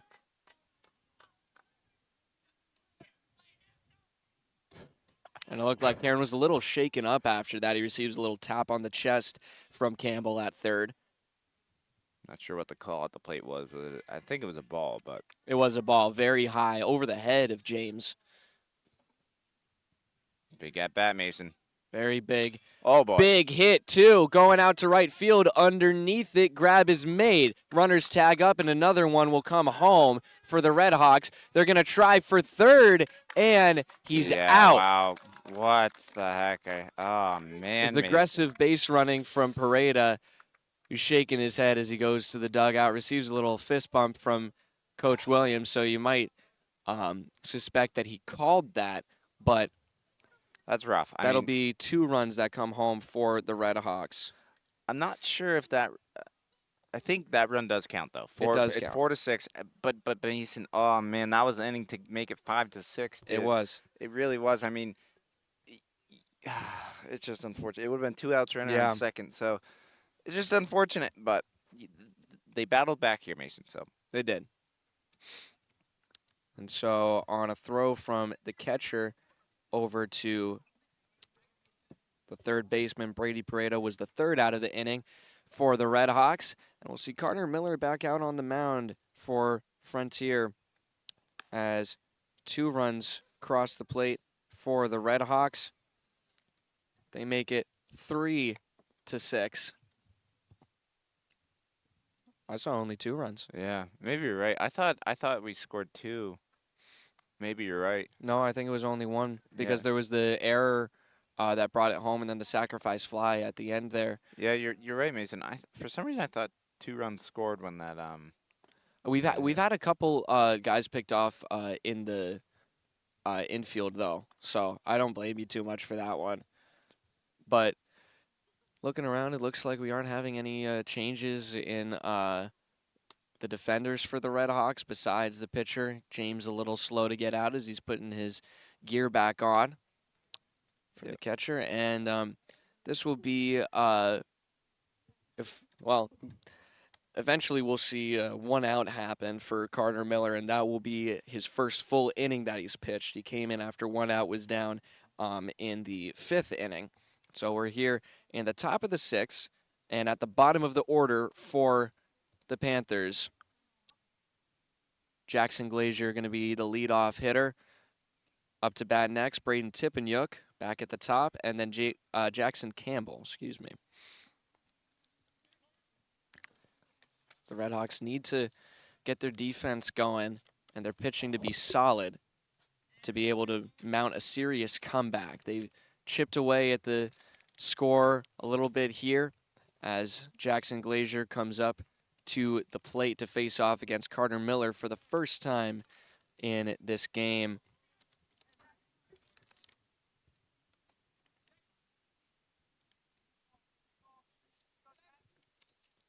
Kick and delivery from Miller. Going to drop out of the strike zone.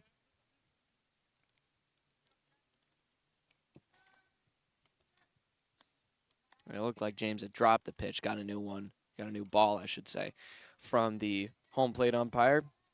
Now it's back out in the hands of Miller, who delivers his second pitch of the at-bat. Low and away again. Ball 2.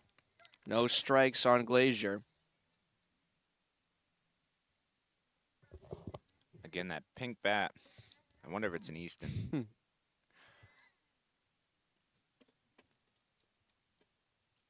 Delivery from Miller is grounded past his feet. Didn't even have to move. Cussin fields the ground ball with ease. And out at first is Jackson Glazier.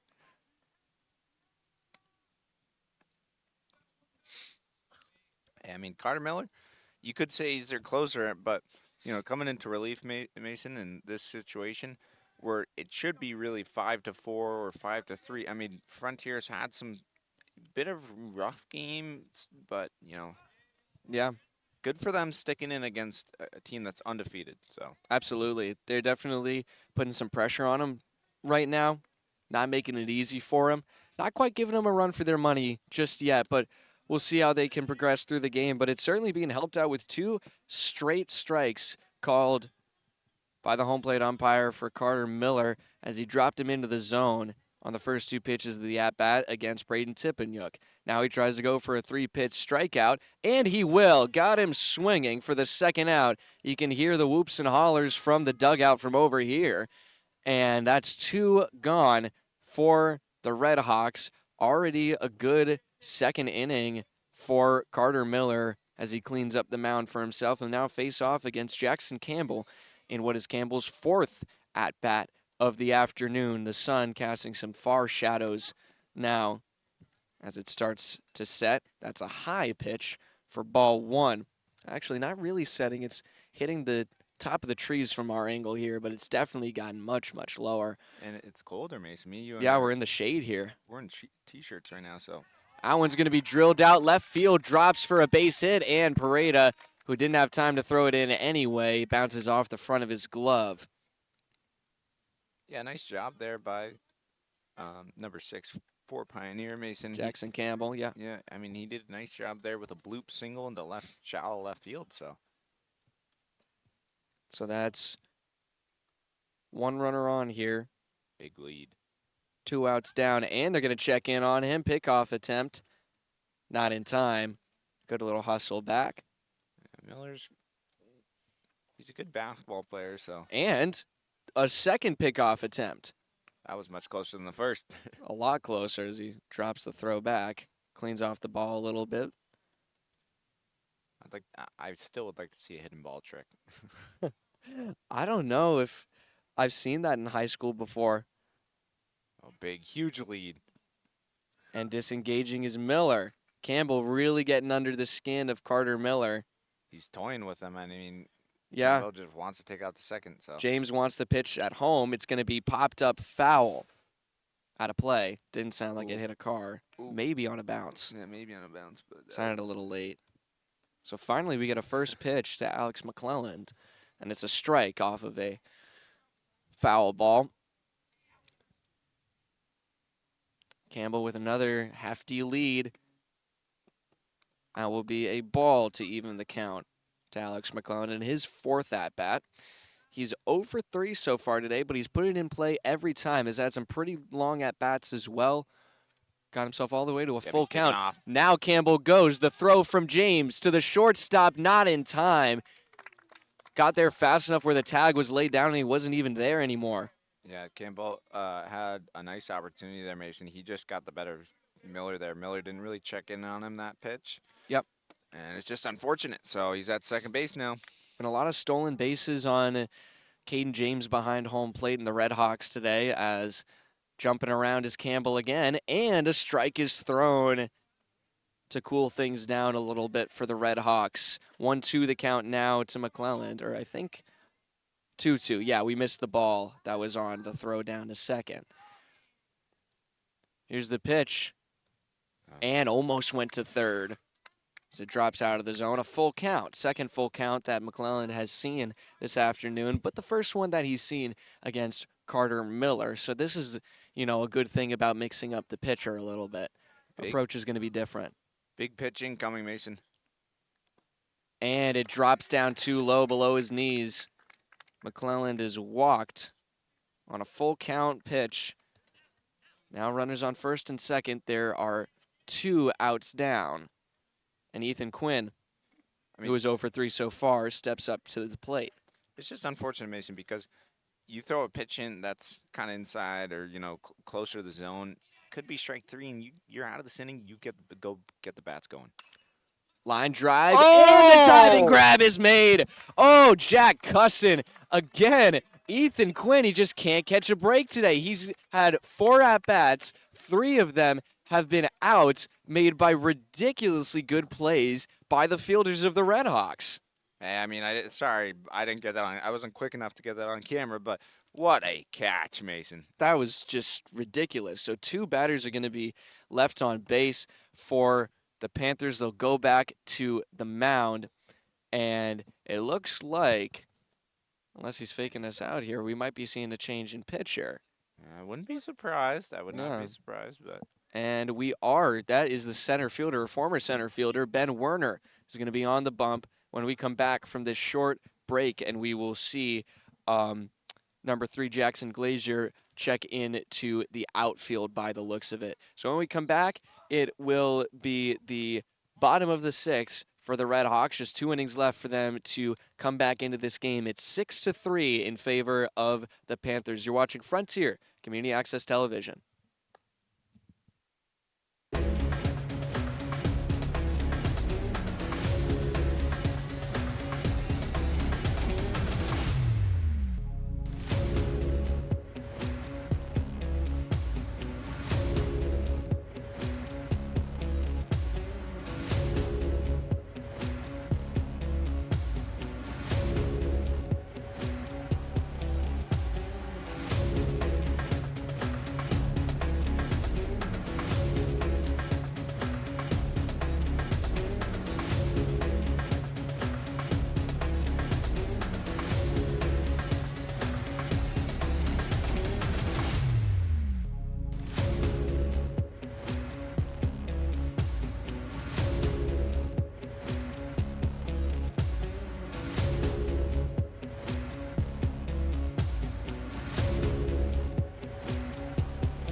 and welcome back to Frontier Community Access Television. Dion fouls it back off the first pitch for strike one. Bottom of the sixth here in South Deerfield. And Dion is the leadoff hitter for the Red Hawks, who trail 6-3 against the Panthers. What's interesting about him, Mason, guess what? He is a lefty pitcher. Oh, yeah, he is. Usually you don't get to see their faces. Nope. So that one will dip out of the zone for ball two. It's a good job from the Red Hawks defense in the last inning, able to hold the Panthers scoreless for the first time in a little while. As Dion didn't want to take a hack at that, it drops barely into the zone. It was a low pitch to begin with. Twos, Mason, twos.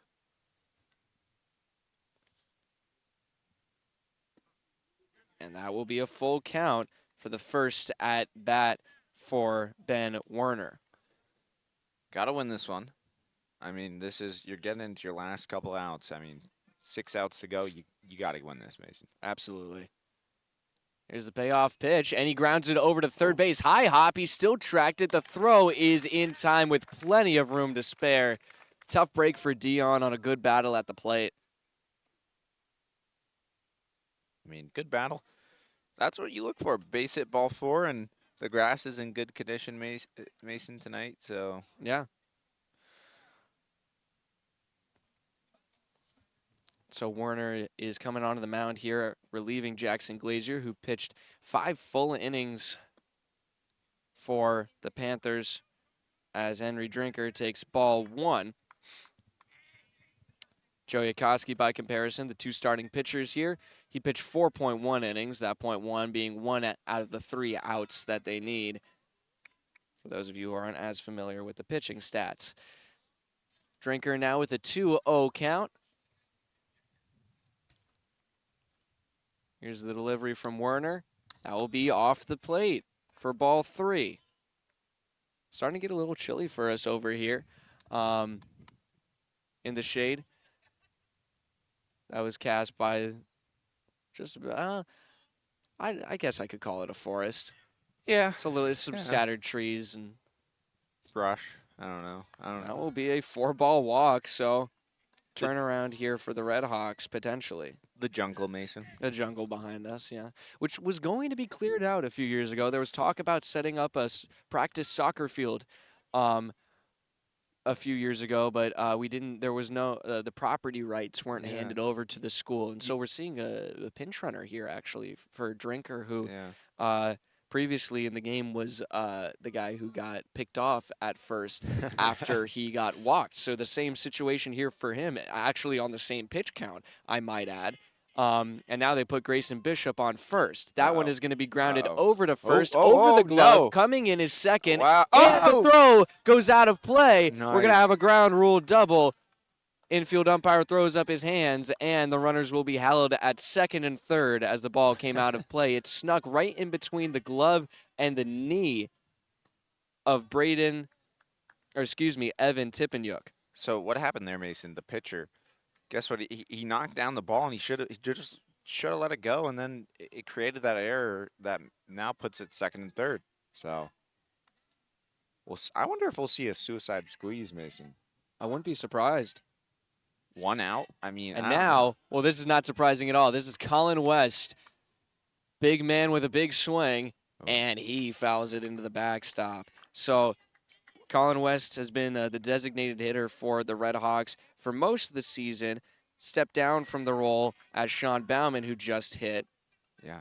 But this is a pinch hitter role for him right now, covering for Austin Durso, and he takes ball 1 as it drops out of the zone. Mason tie run at the plate.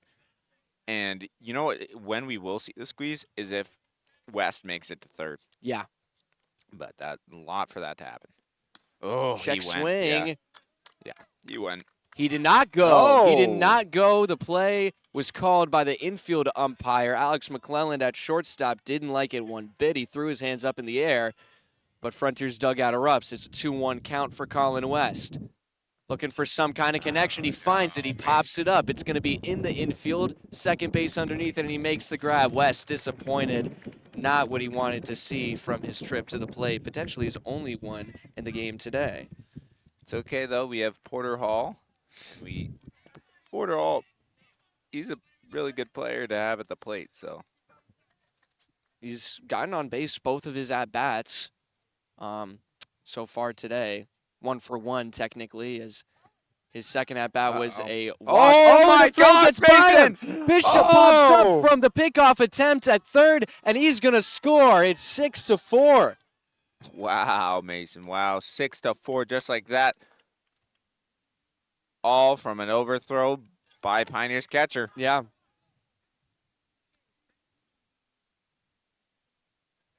Shawnee at second. Still tie run at the plate, so.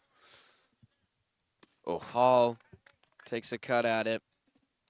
I think that puts us at 1-1. I believe you're right. We'll go with it.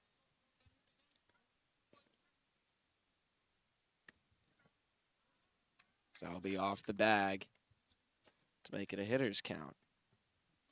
I mean, 2 outs, 2-1 count, good hitters count, and in the hands of Porter Hall.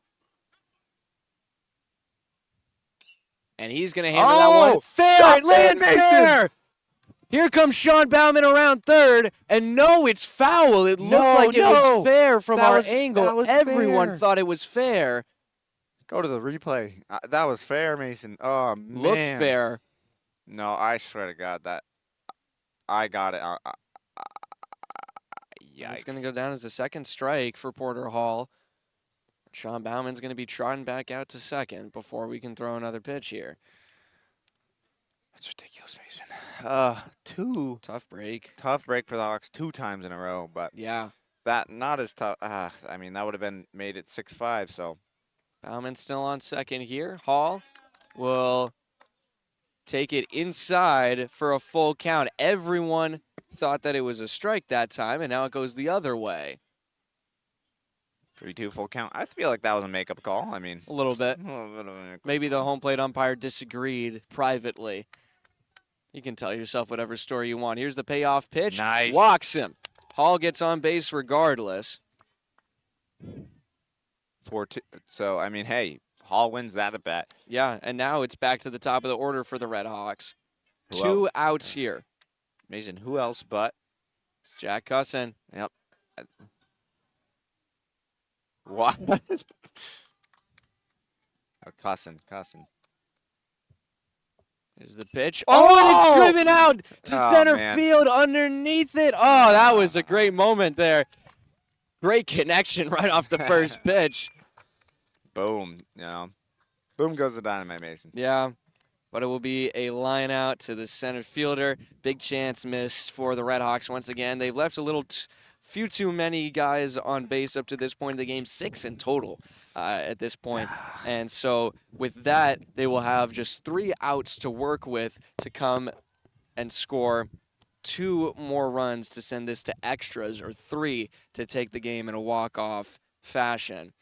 But they've made it a close game today, closer than it was the last time they met, which was a 3-run difference at the end of the day. But Pioneer still with one more chance to tally their runs up if they can get on base and make a difference at the plate. So we'll see Carter Miller still on the mound for them when we come back from a short break. You're watching Frontier Community Access Television.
Hello and welcome back to Frontier Community Access Television. It's Ethan Mate who takes strike one. This is a dangerous hitter to be leading off for the Panthers. 2 for 3 so far this afternoon. Ooh. And he's going to drive one past Dion Fair. He's going to have another base hit. Second. Out into left. He goes for second. He had a double in his last at-bat. Cutoff throw is not in time. Back-to-back doubles here. I don't know if you saw a little dance, but that was funny. 2 pitches he saw, and he got the hold of Miller. Yeah. Second time that he's doubled out to left field.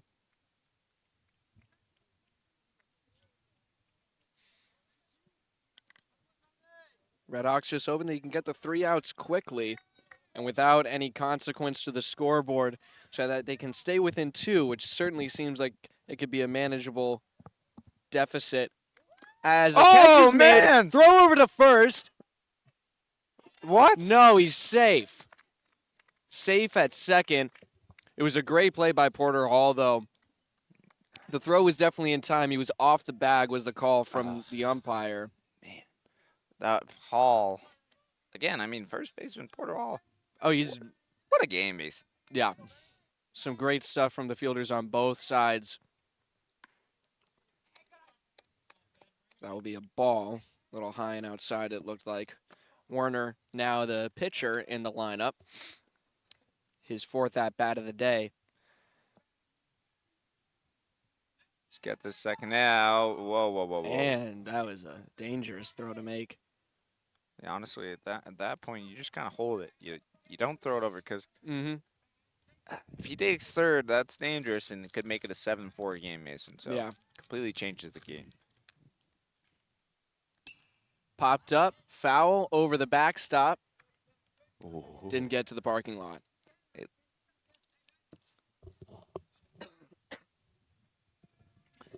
Miller taking his time on the mound, trying to get himself back into a rhythm here. Short lead taken off second by Mate.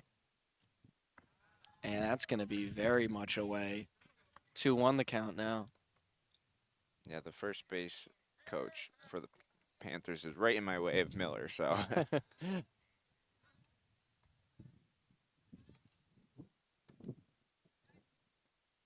2-1 pitch on its way from Miller. Popped up, in play. Going for it is the third baseman, Dion underneath. He makes the grab. Dion's made a couple of those today. I mean, yeah, he has. Good job by him.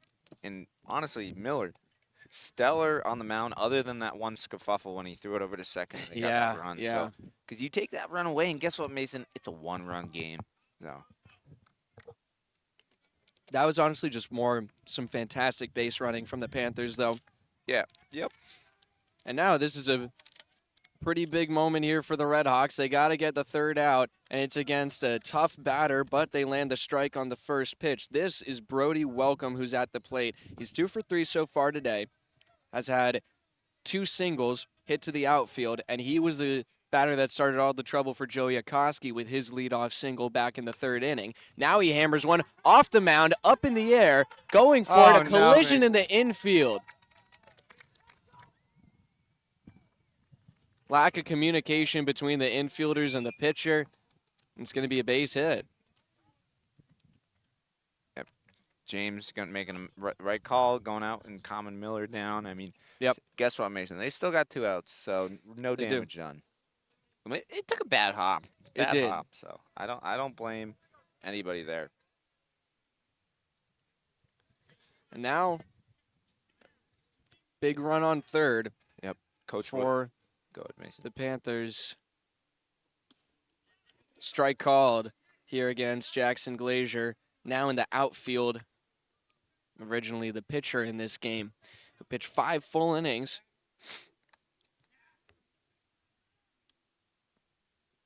He's going to hammer that one. Right field, Drinker tracking underneath, and he makes the one-handed grab. So the Redhawks remain unscathed here in the 7th. So far, they'll go to the bottom of the 7th, where they're going to have a chance to tie this up with 2 runs or walk it off in the bottom of the 7th with a 3-run comeback. We're having a meeting right in front of the dugout with all the players and the coaches, trying to fire themselves up and get them back into this game. It's been a close one all afternoon, and it comes down to 3 outs in the bottom of the 7th.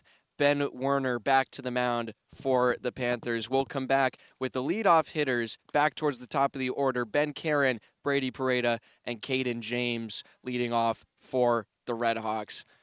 6-4, bottom of the 7th, up next here in South Deerfield. You're watching Frontier Community Access Television.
Hello and welcome back to Frontier Community Access Television. Bottom of the 7th here in South Deerfield. It's a close one. 4-6. The score right now is the Red Hawks trail, and the first 3 batters up are some heavy hitters for the Red Hawks. Ben Karen up to bat first. He's going to drill one to the second baseman, and he's the first out away as he makes contact on the first pitch. So a tough way to start the bottom of the 7th inning as they're trying to rally here, as the Red Hawks will send up Brady Pareda to the plate. They've scored 4 runs in the game so far, only had 3 hits. It's been a fair amount of errors as well, as a strike is called against Brady Pareda. Here's Ben Werner tries to close out the game for the Panthers and keep their undefeated record alive. That's what's at stake here, as well as a chance for the Red Hawks to take the league championship title, as that goes over our head and into the woods for strike 2. You know, 2 count. I mean, we set it off fair, Mason. I would not be surprised if it was 3 up, 3 down. But yeah, the pitching for the Panthers has been very impressive today, as one's going to be popped up and into the woods again. Pareda staying alive at the plate and a big at-bat in this game. It's his 4th at-bat. He struck out once, walked once, and reached second on an error. Now he sees a ball for a 1-2 count. Well, as we said, the Red Hawks could tie this game, send it to extra innings with 2 runs, which they've scored in 1 inning previously. And he got him on a high strike 3 call, looking. Unfortunate for the Hawks there, Mason, but 2 up, 2 down, and here comes, who else but Caden James. Yep. Catcher, captain. Senior too, yeah. He's eliminated from senior assassin, right? Or? Yes, he was after the game the other day. But he's had a rougher time at the plate this afternoon. Yeah. 0 for 3 so far. It was a sacrifice fly on one of them. So I suppose 0 for 2 as that one drove in a run. He faces an 0-1 count. Now it's a 1-1 count as that was high in a way. Really quick 2 outs there. I mean, good job. You know, and he's only faced these batters twice, so. Yeah. Fouled into the backstop for strike 2. James got a piece of it that time. Getting a couple signals from his coach, Williams, as the Red Hawks are down to their final out. Last chance right now against the Panthers. Here's the 1-2 pitch to James, and he fouls it back again, way into the woods this time. I don't know if you're going to get that one. I mean, still 1-2 count, Mason, 2 outs. The ball is in, or the bat is in. Caden James' hands, I should say. That one is going to get away from everyone. You could tell he was trying to throw some sort of off speed there, but yeah, got away from him.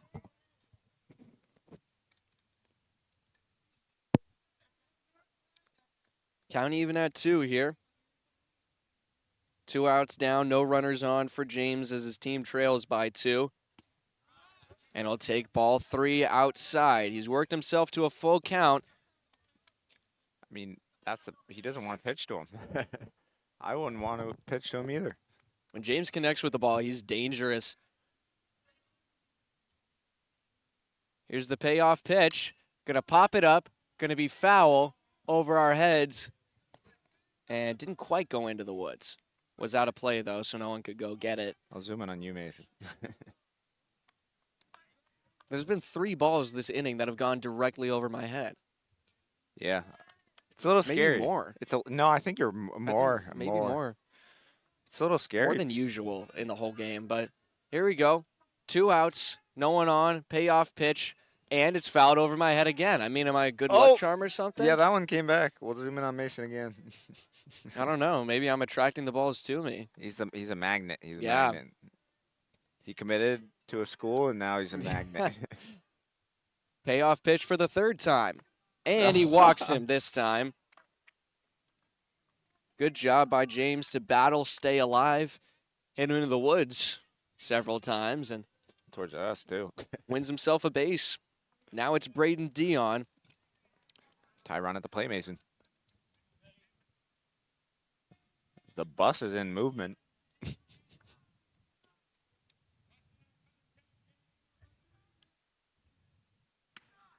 It's going to be high for a ball to Dion on the first pitch. James wouldn't be expecting him to steal. Not really known for base stealing speed, a different kind of speed on the football field, but he is hopping around plenty. Probably contributes to a ball 2 thrown here as the shade is starting to creep onto the infield. It's just about along the first base line here. Yeah, it's about 6 o'clock, so the volleyball game's underway, Mason. So. Yeah. Uh-oh. And a pickoff attempt. He is safe at first. Good reflexes from James. He got the best of him there, Mason, but then he got his hand in just in time. Not hopping around quite as much. Now a delivery to Dion. It's high again. 3-0 the count. Runner on base. Caden James getting into the head of Ben Werner.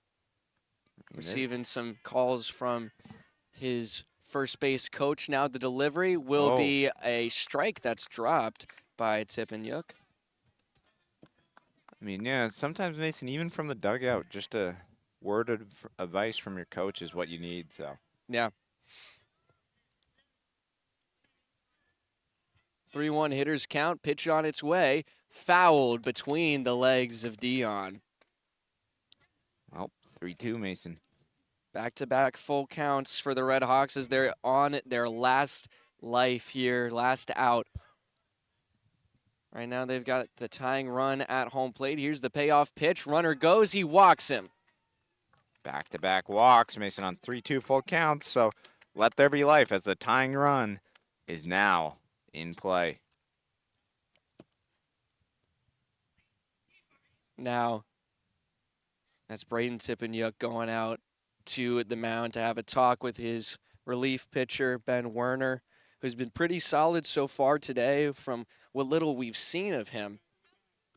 Yeah, and he's just telling him, calm down there, calm down a little bit, shake it off. You got 2 outs and a good defense behind you. So. Yeah. He definitely has a lot to fall back on, but the Red Hawks trying to make him feel anxious and affect his play. 2 runners on, 2 outs. Henry Drinker up to bat. Takes strike 1. Every pitch is dangerous. 2 outs. Yeah. Put your rally caps on, Mason. Drinker 0 for 1 so far today. In the other 2 at-bats he's had, he's walked. And he's going to foul that one back. He works himself to an 0-2 count. Certainly giving Werner a little bit of confidence here. Off speed, I'm going to guess, but expect the gas. Leads from both runners. Here's the 0-2 pitch. And he struck him out. There's your ball game. Drinker, plenty upset with himself, did not like the way he approached that at-bat. And the Panthers will beat the Red Hawks twice this season and stay undefeated. Hey, Mason, I mean, good effort from the Hawks. Honestly, goes back to that Greenfield game where they had 9 errors. They improved a lot from the last time. They definitely did. And, we saw them beat Greenfield away. Sometimes having that home field advantage is not always the best thing for them, but, they good undefeated team, 9-0 now, Panthers, and hey, give it to Frontier. They moved to 7-5 on the season, and this is a good team, Mason. So. Yeah, this is a team that is definitely starting to shape up. They're finding their groove in a lot of ways, and a lot of the lineup changes that we saw happening earlier in this season are becoming more and more solidified for them. So a lot of improvements that have been made over the course of just a few games, and just some slumps that some players are in that you need to work out a little bit.